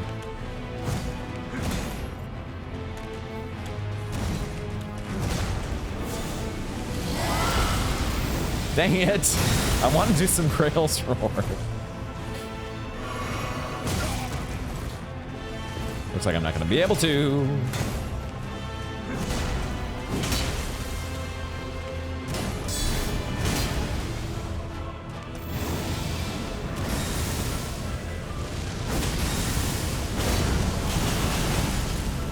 So in spite of Radagon being a holy-based enemy, I presume, and we do holy damage with our Black Blade, in spite of that,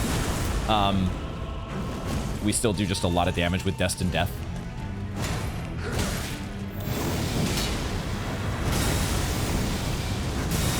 Oh, that has a shockwave in that direction. Okay.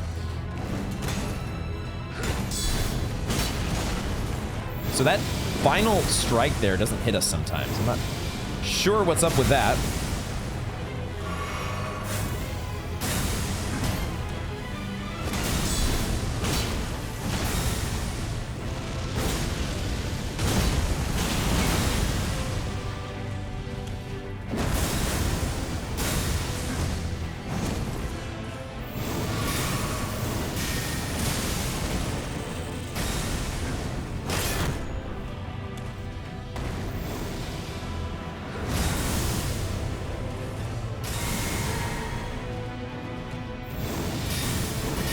Shit. No, okay. Maybe it's probably a better idea. It's probably a better idea like it is in most cases. Well, I don't know about most cases, but a lot of bosses, your instinct of rolling away from them is often incorrect. And that rolling through them in their direction is a safer bet. So maybe we'll try to apply that a little bit more.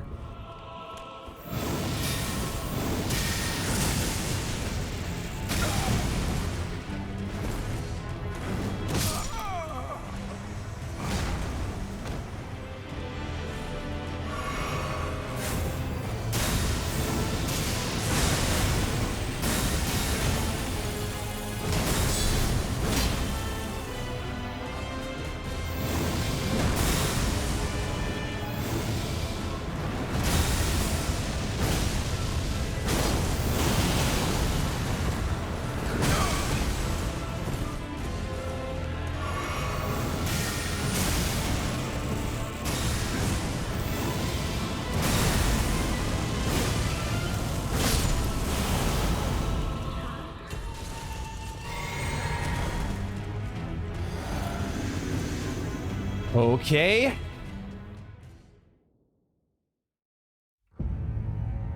Our holy damage weapon, I think, is actually not that super effective against this guy, so I might be brute. This might be a brute force method that we may want to abandon. We'll see. I do love the music here, right? Once again, echoing the opening or the title screen. Every time that you log into the game, you get that little harp. Little ba-lam.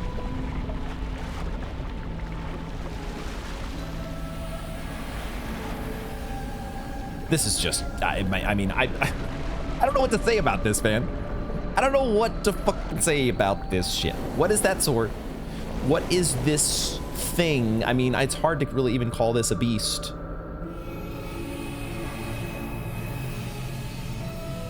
It looks incredible.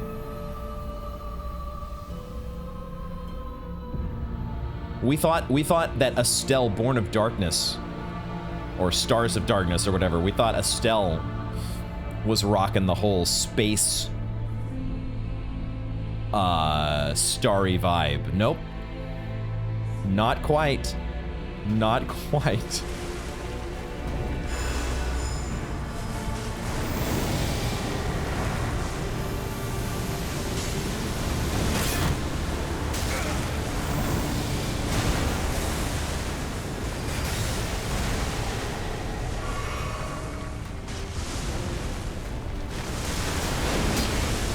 Still haven't hit the thing. Still have not hit the thing. There we go. We've hit the thing. Okay. Oh. Was that like we're shattering glass? Is almost what that felt like.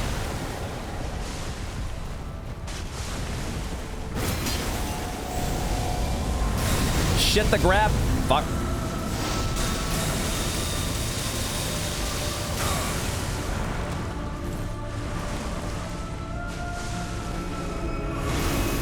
Holy fucking shit. Oh, this thing, run. Run. Run, oh my god. Oy. Okay, it's a delayed, there's a delayed shockwave there. Okay. Maybe I can just get away from it. Holy shit. Okay, that felt like an Estelle move. What in the fuck? Do we need to be using spells here?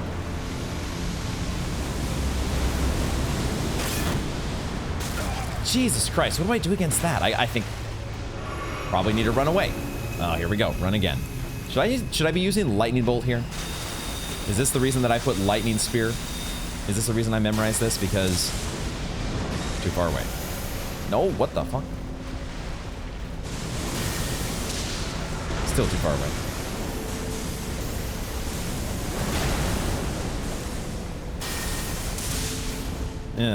That doesn't do very much. But also, this thing might just have a shit ton of health.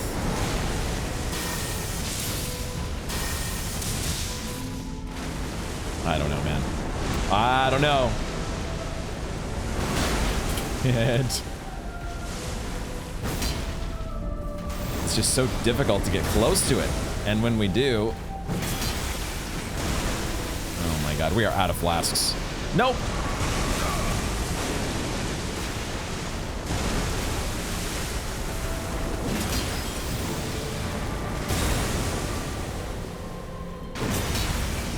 I do, it does this, like, we're, oh my god.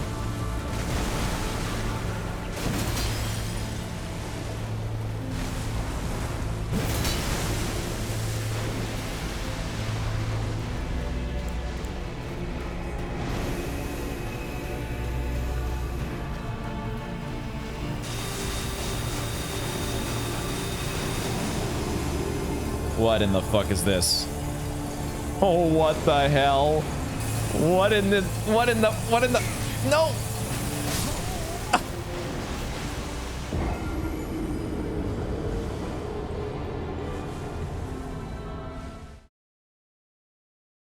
I had noticed it the first time.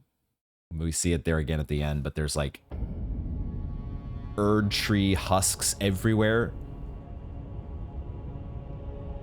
Shades of the Hunter's Dream, kind of.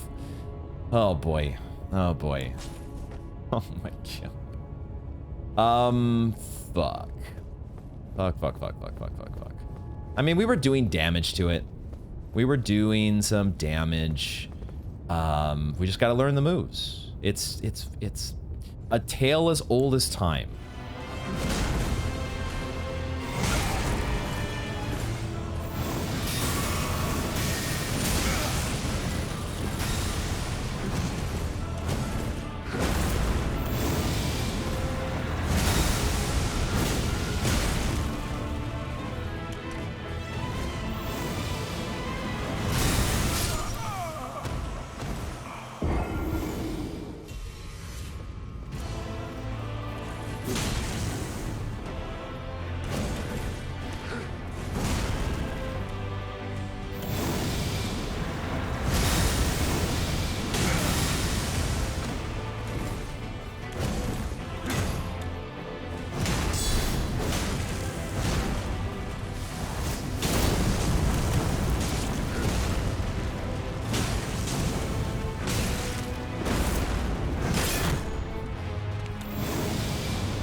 Move again.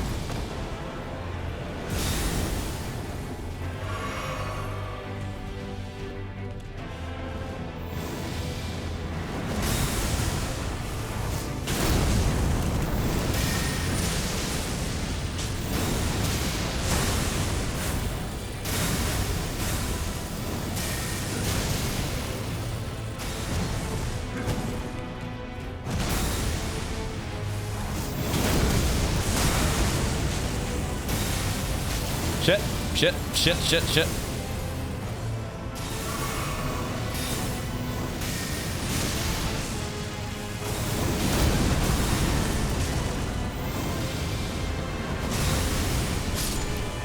Oh, he fell into the fire. How about that? Okay, magma guillotine. Fire does seem to be a much more effective strategy. I should have been focusing on drinking flasks and whatnot there. But, okay, phase 2, we go. I think we have a better affinity of magic to face down this enemy. We do have a fair bit of time at the start of this phase to, you know, to do things. As in, like, activating flasks and whatnot. So, okay, we need to run. We need to run. I have been using uplifting aromatics as well, you may have noticed. Because we should use one of the things that actually takes arterial probably at some point in the game. You know, that'd be a good thing to do.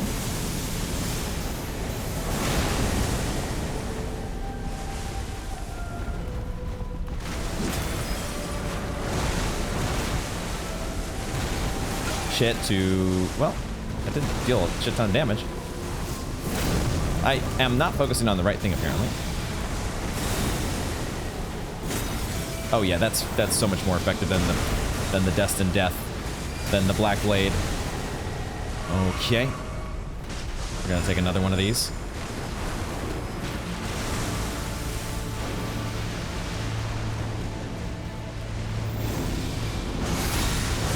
Whoa, wait a second. Wait a second. He's doing the what was the dragon from Sekiro? What the fuck? That's that move. Oh my god. The divine, was it the divine dragon? Wait, did we run around it? We almost completely ran around that shit. Okay. Whoa, what the fuck? Not good.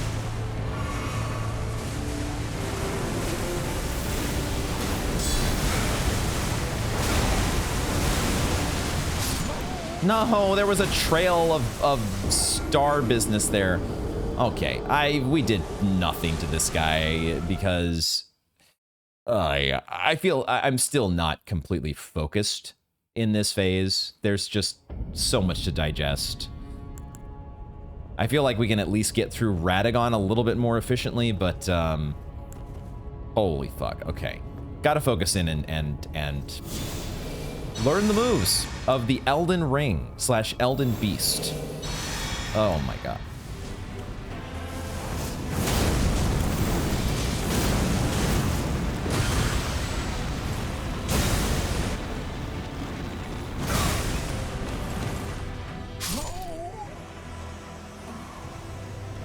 Okay, well that's how that move works. He just decided to fire a lightning bolt at the boundary of the boss arena. Because, you know, that's what makes him feel good. And who am I to judge?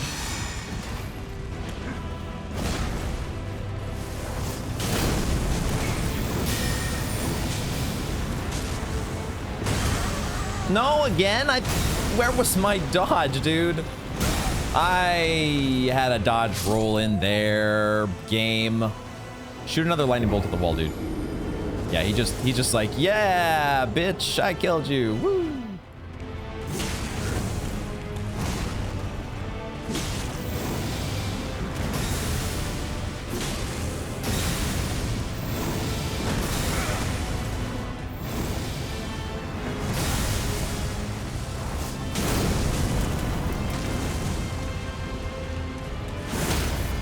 Whoa, stance break, baby. Let's go. Okay.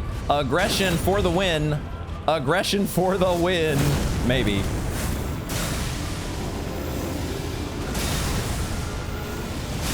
Oh, no. What am I doing? What am I? Fuck. No, motherfucker.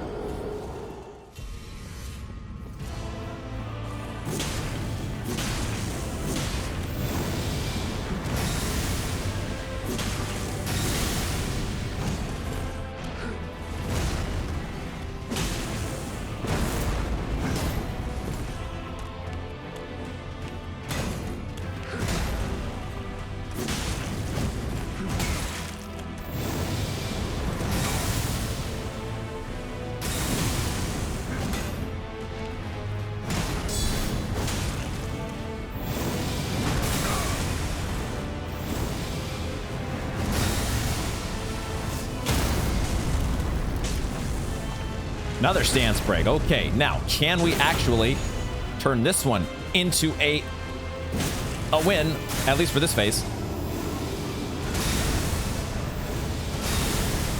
Shit. No, okay, so you can't run out of the area of effect. He just changes directions on you. He just changes directions of the area effect. That was a much larger blast from that lightning stake than I was expecting.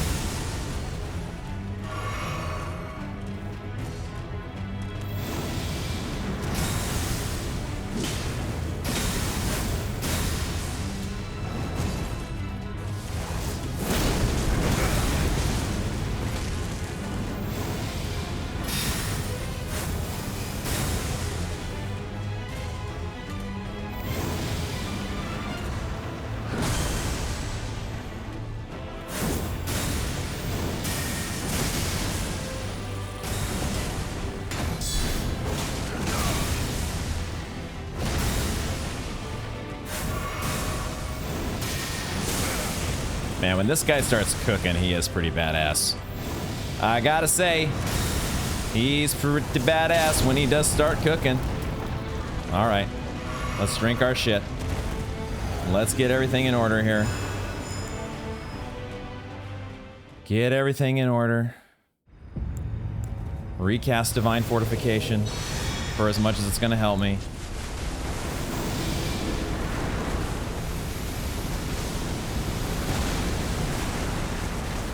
Okay, running through that fire, that actually worked.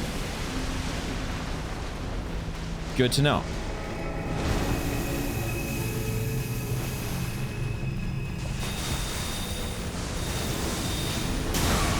God damn it. He's doing the Divine Dragon thing, man. Totally doing the Divine Dragon thing. No, there was a roll there, I promise. I promise there was a fucking roll. My controller doesn't listen to me. We don't get along anymore. It's one of those things, you know, I can't help it. I can't help it. I gotta run. Gotta run. Gotta run. No. Oh my god, what is this? What is this?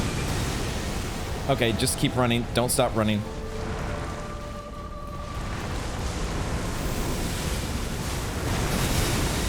Whoa, okay. Hit the boss. Hit the boss. Hit the boss. This business. This business. Oh my god. My computer's struggling a little bit. Gonna try to keep it in the boss. This thing just probably has a lot of health. If this is the final boss in the game, why wouldn't it have a lot of health?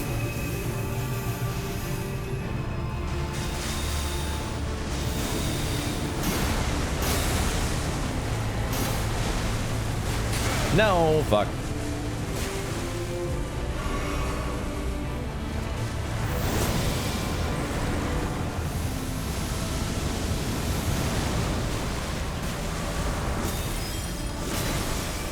Okay.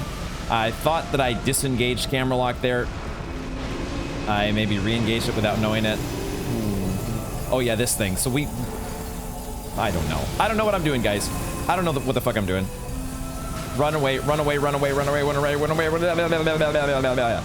Holy shit. Okay, camera lock is gonna probably get me killed in this fight. I love my camera lock. I love my camera lock, but there's times where we're gonna probably need to just say, hey, I can't live with you right now. Because there's too much going on in this fucking world of...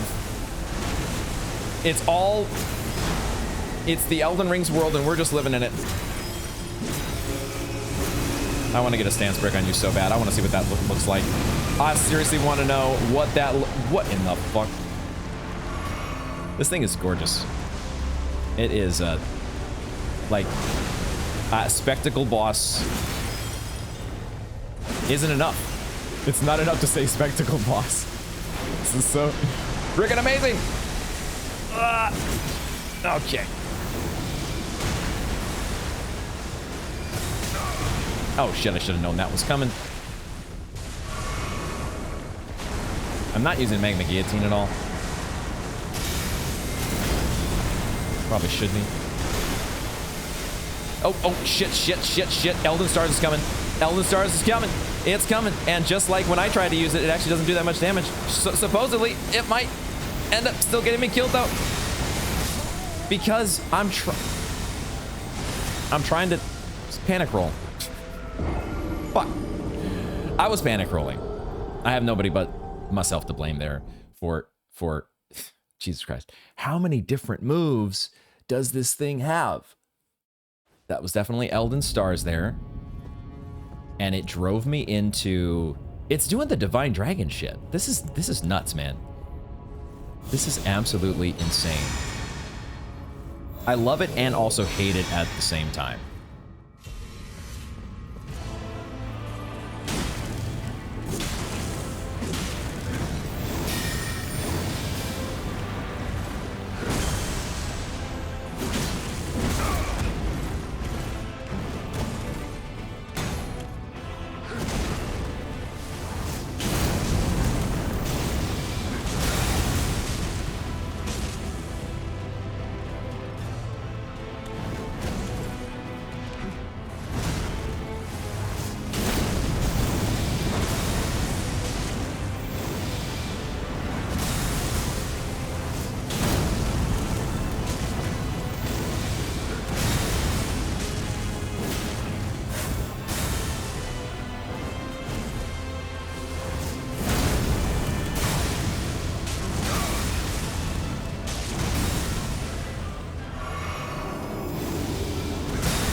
Shit!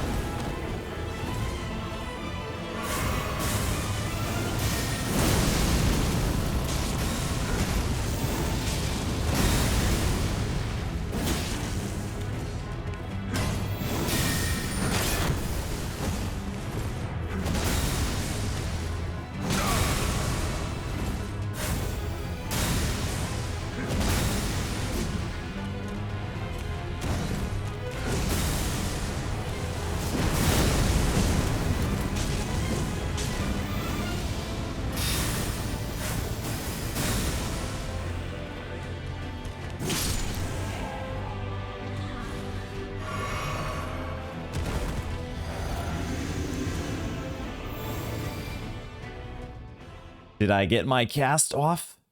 Did it work? Did I get the cast? I don't know if it did or not. I don't know.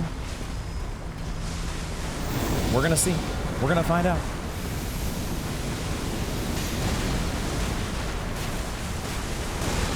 I think my uplifting aromatic did its thing though in preventing one big instance of damage. So that's cool.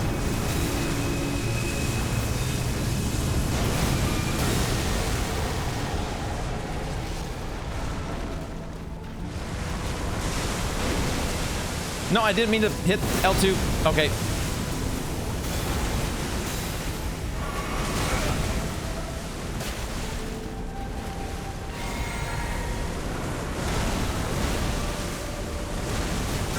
Too soon on the roll.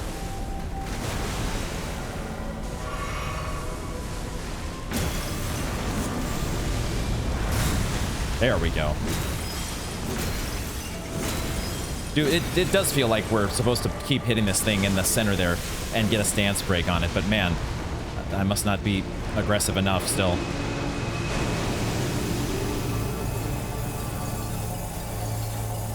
Is this not where we just run away? Yep, run away, run away. That's okay, that's okay, that's okay. Just get out of that ring. Don't be inside of that ring when it does its thing. Unintentional rhyme, 5,267.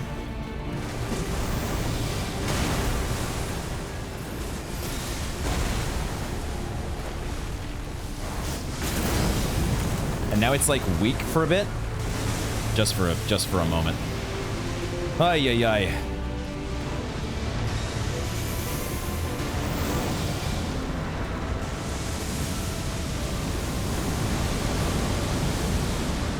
I guess we're out of range of that. That last one's delayed. I got it that time.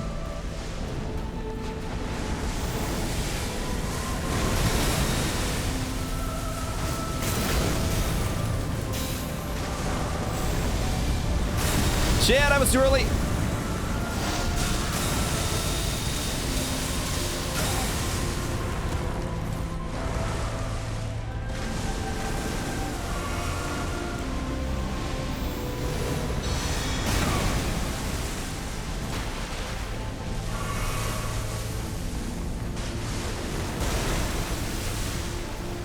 We still have only gotten this thing to like a third of its health. My goodness. I'm hitting it with my seal. That's good. The ultimate god-slaying weapon. Smack it with the claw mark seal.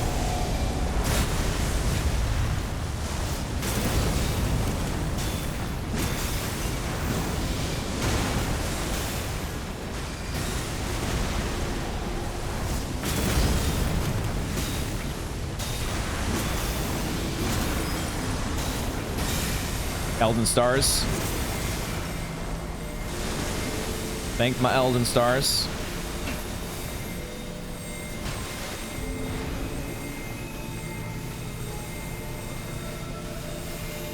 Oh, I'm at the boundary of the map. Okay. I was at the boundary, and that almost killed me. But all right. I'm gonna give myself more Divine Fortification because this spell is really good in this fight. I'm gonna drink a uplifting aromatic because we're far away from the boss right now, and it does seem a little bit weaker. Is it just me, or is it like tired out? It's gotta be just a fucking illusion.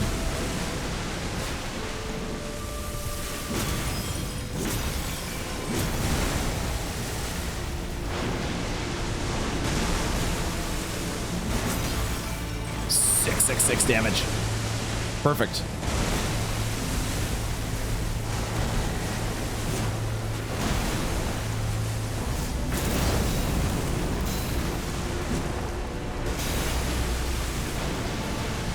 Nope. Okay, I thought I drank at the wrong time.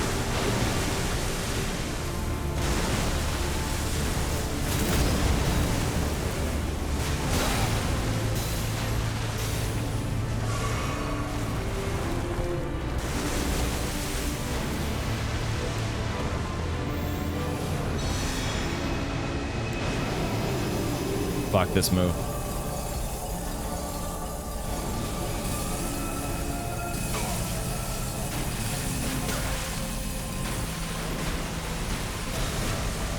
I think we made it, but okay, hold on. Hold on. Hold on. Okay, all right, all right, all right. All right. Take another uplifting aromatic. That was a good move.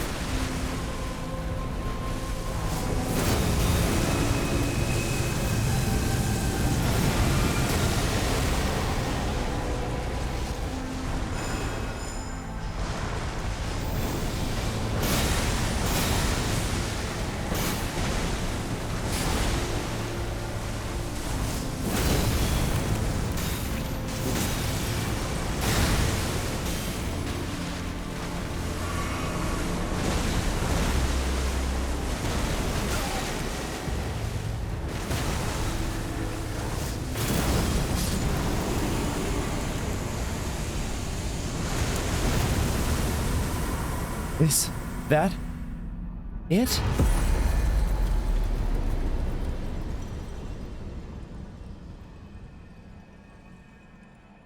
God slain.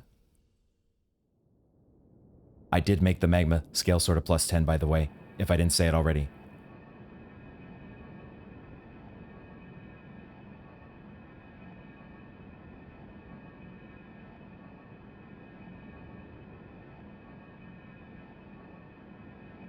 God slain. Did we just slay the Elden Ring?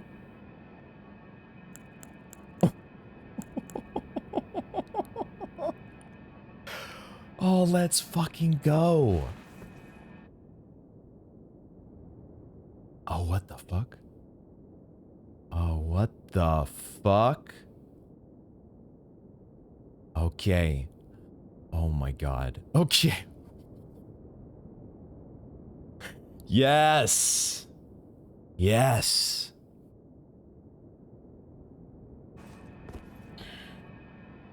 Talk about getting in a flow. There were still a bunch of fuck-ups in that final sequence, but whoa. Holy crap.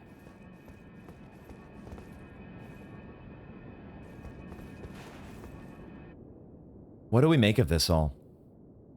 The blonde hair is back.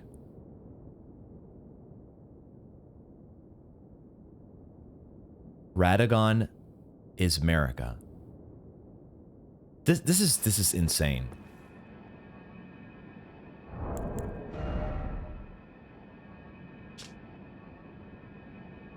Remembrance of the Elden Beast, hewn into the Erdtree. It was the vassal beast of the greater will and living incarnation of the concept of order.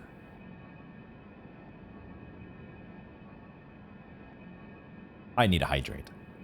Holy shit.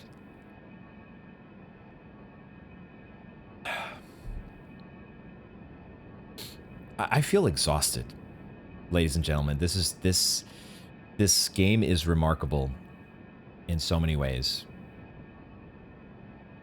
And this is just so much to take in.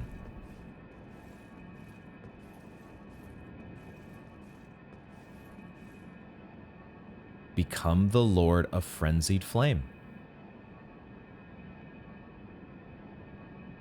Become the Lord of Frenzied Flame. I had a feeling that, well, I mean, of course, this is the end, right? Of course, this is the end. But I did wonder... Look at the golden leaves. What was the line at the start? No, it's not the golden leaves. It's the fallen leaves. Tell a story? We do need to go back and rewatch the opening cutscene. We're not going to do that now. We need to go back and review the story trailer. We're not going to do that now. It might make sense for us to do some sort of like a lore debrief before jumping into the DLC. But this is... I still want to know more about how exactly Radagon became Marika. We're gonna come back here and do this in just a moment. Let's rest. Wow. Fractured Marika is the name of the site of grace. Fractured Marika. Think about just how wild this one episode has been. It kind of just sums up the entire experience of Elden Ring. The stone platform, Fractured Marika. We're going to come back here. But we need to check boss souls. We need to read lore. We need to digest as much as possible. Still don't know exactly where this is supposed to be. And why exactly it is on fire. I thought for a brief bit that maybe this is like inside the Erdtree. I don't think so, but I don't know for sure. What the hell do I know? Okay, we have Marika's hammer and Sacred Relic Sword. This one does scale with faith, although we don't actually have enough dexterity. It kind of reminded me of the, was it the Godslayer Greatsword? With the, is it the Queen's Black Flame? Kind of had that sort of design to it. And also Marika's hammer, also scaling with faith. Stone hammer made in the lands of the Numen, outside the lands between. The tool with which Queen Marika shattered the Elden Ring, and Radagon attempted to repair it. Oh. Radagon attempted to repair it. Oh, using this same tool. Whoa. The hammer partially broke upon shattering the ring, becoming splintered with rune fragments. That's what the art style, or they're rune fragments. That's what's in the hammer. It looks cool. Very cool. So, wow. It wasn't that Radagon and Marika were shattering the Elden Ring. Radagon was attempting to repair it. And perhaps that's how, in the process, he became fused with Marika. Whoa. Maybe. The unique skill is Goldbreaker. Leap up high and, while suspended in midair, imbue the rune shard with light before smashing it down hard into the ground. The heroic Radagon's signature attack. He tried to repair the Elden Ring. That's okay. It's going to take a while to digest that one, because now he has a completely different motivation. But maybe it's not that different all along. If he was all about perfecting the Golden Order, and Radagon and his different spells, Radagon's Rings of Light, the Law of Regression and all that stuff, was all about Golden Order fundamentalism, right? Trying to perfect the Golden Order and repair the Elden Ring. Wow. There's once again the mention of Queen Marika being Numen.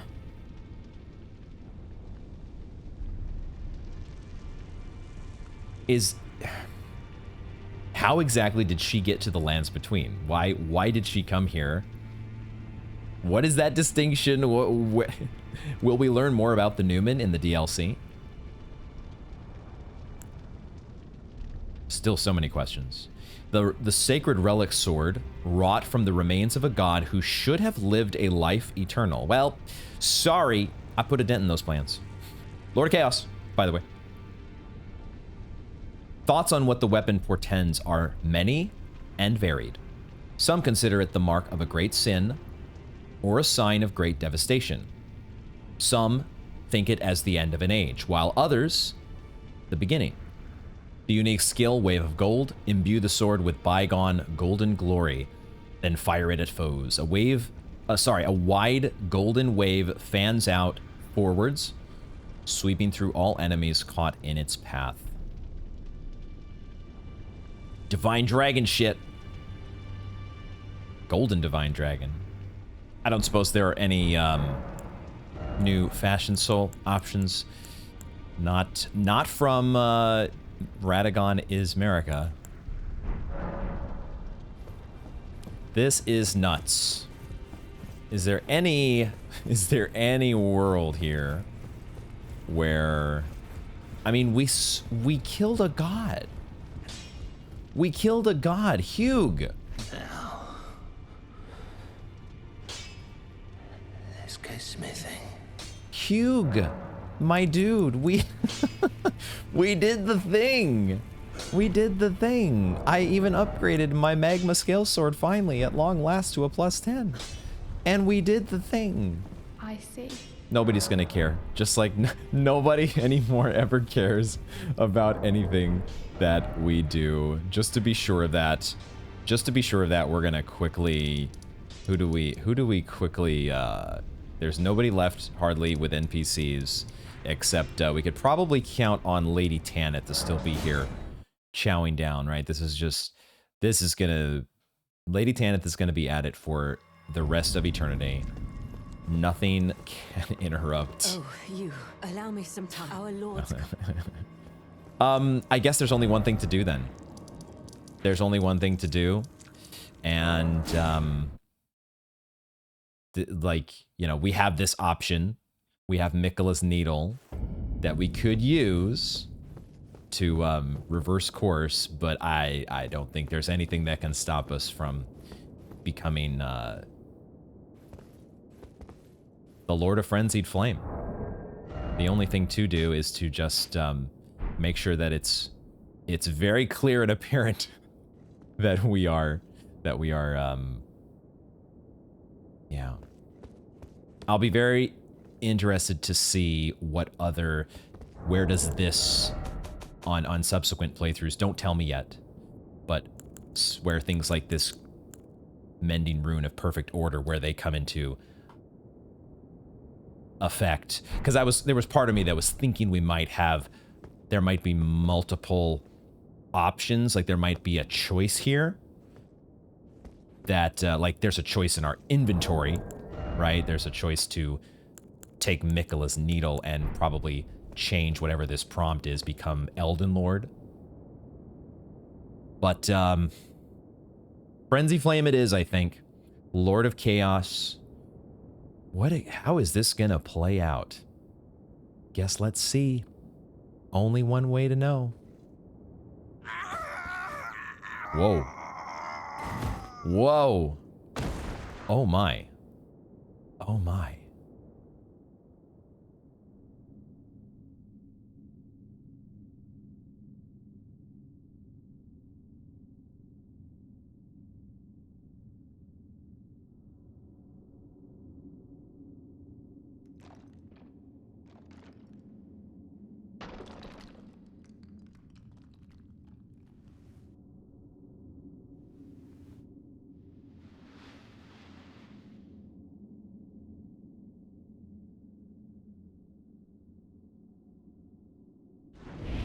Oh, shit.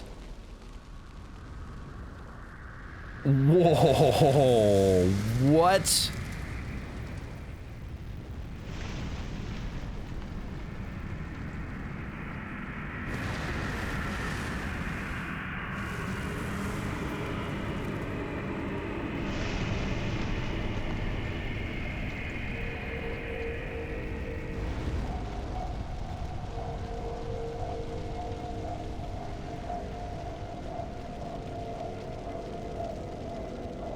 This music.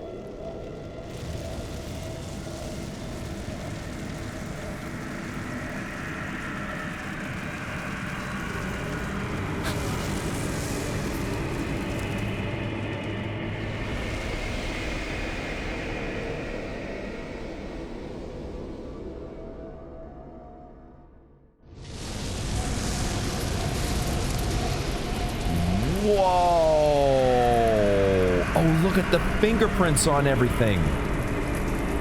The fingerprints on the capital. The Erdtree is... Bye-bye.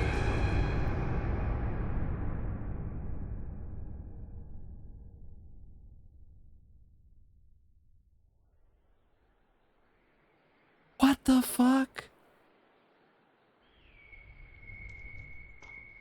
Melina?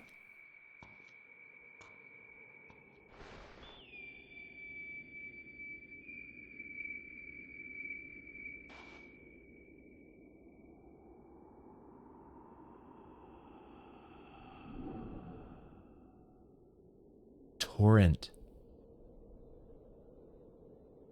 Lord of frenzied flame.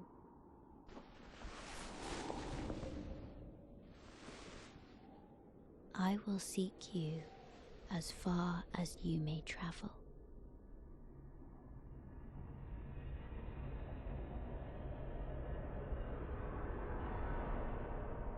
To deliver you what is yours. Destined death.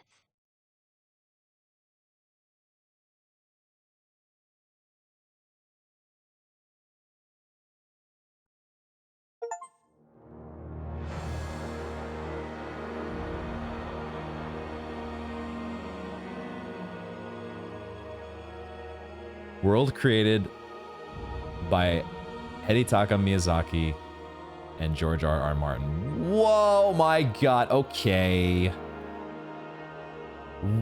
What? So that was Melina, but the eyes almost make it seem like it was Ronnie? Am I totally crazy?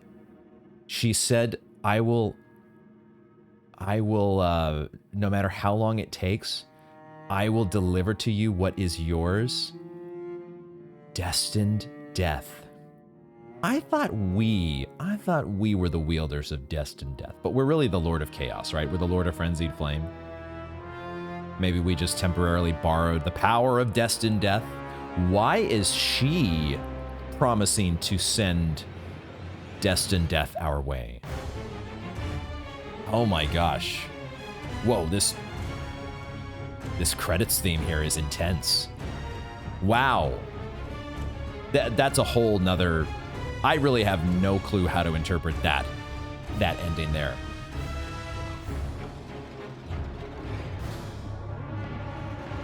Other than to say, that's Elden Ring. This is one freaking... I'm ready to like ride into battle right now with this soundtrack. It's not the most appropriate theme for trying to you know, collect your thoughts and reflect on the journey that we have now completed. Crazy.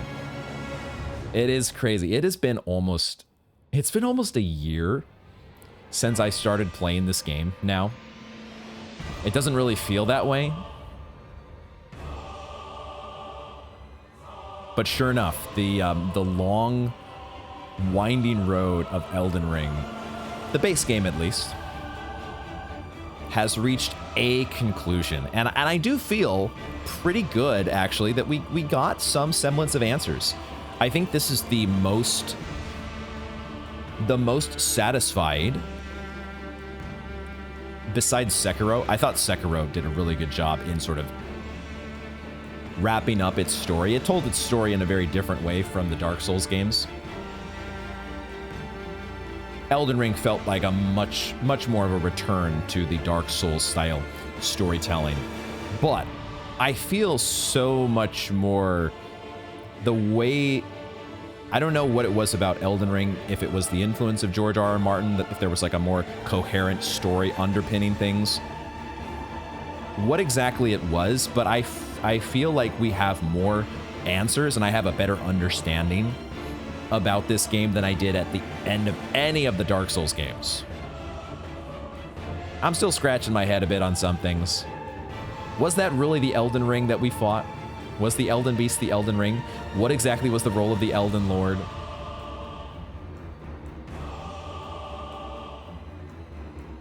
What a wild experience, though.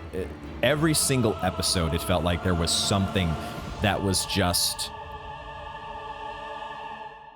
unexpected, unpredictable. But these last few episodes, the coming down the home stretch to the rolling of the credits. Here's all the amazing voice actors.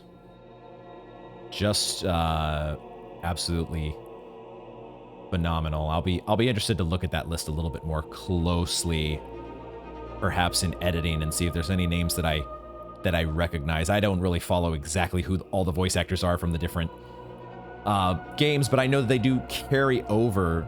They often do carry over voice actors from previous FromSoft titles. We know we've heard Crestfallen / Topes, just as one example that comes to mind.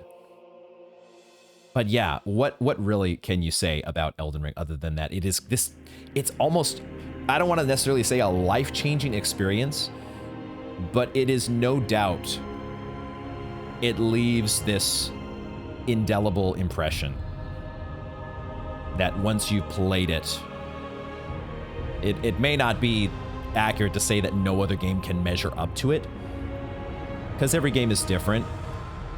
Every game is its own unique experience. But there is something special about Elden Ring. And maybe it really does boil down to the unexpected.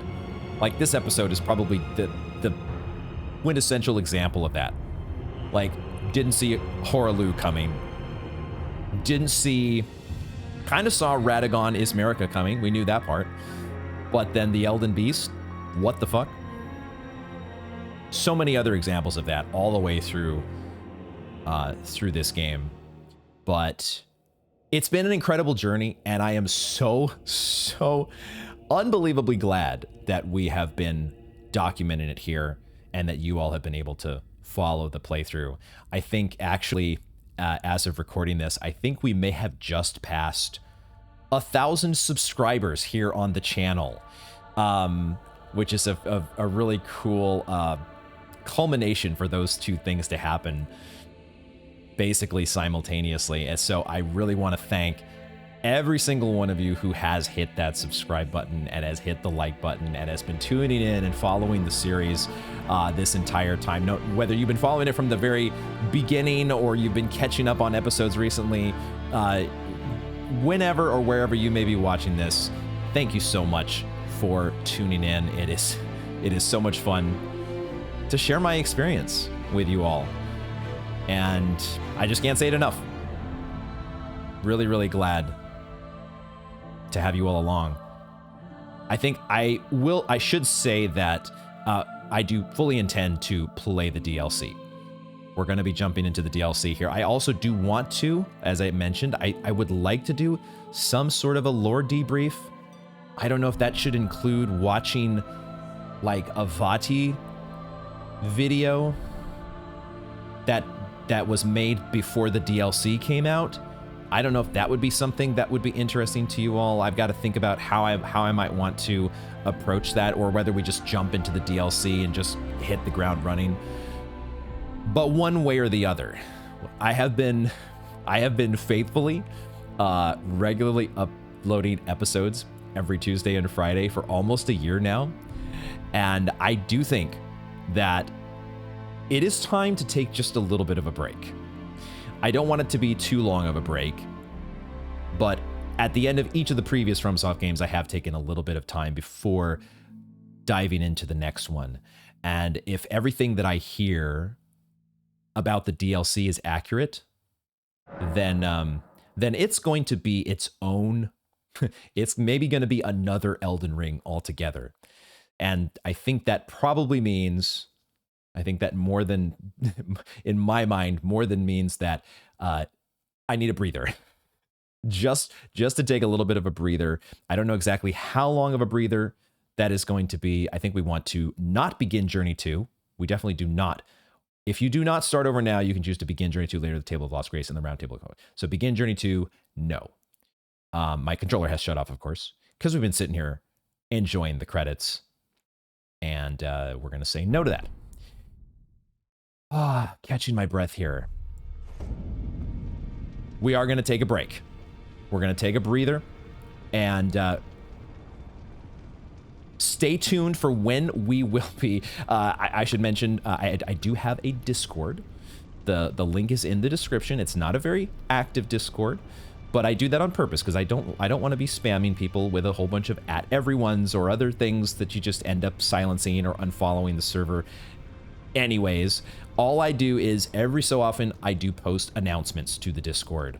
Basically, that's the whole purpose there, is to keep you all posted when I do start a new series. And I will definitely be doing that with the DLC. And it's probably going to boil down to when exactly I get the urge. I may get the urge right away to jump into the DLC. I don't know here, because this game has been so much fun. But I can also tell that I just need a little time to process it all, right? This has just been so... there's just not enough... I'm out of superlatives and adjectives and verbiage and all the words to just describe how unbelievably amazing this game has been. And so I will regroup. The round table may no longer be populated. Here, look at this here. This here. I was seeing this. I saw this off camera the other day, or in between when I took my little break to recoup after the Hoarah Loux experience. This was here the whole time. And it looks almost just like the opening cutscene, doesn't it? Side note there. Link is in the description for the Discord if you want to follow there and get the announcement on when the next series will be starting. Or, of course, if you're subscribed to the channel, you will get the DLC first video whenever it does drop. And, of course, if you did enjoy the video, hit that like button, hit the subscribe button, do all the things, you guys. I don't even need to tell you. This is just me now vamping and failing to figure out exactly how to wrap things up, which is just like every other video in the series. So you guys know the pattern here. So yeah, the Shadow Realm awaits us, and we will be delving in to that Shadow Realm soon enough. Stay tuned. Thank you all very much for joining me, and I hope to see you in the next one.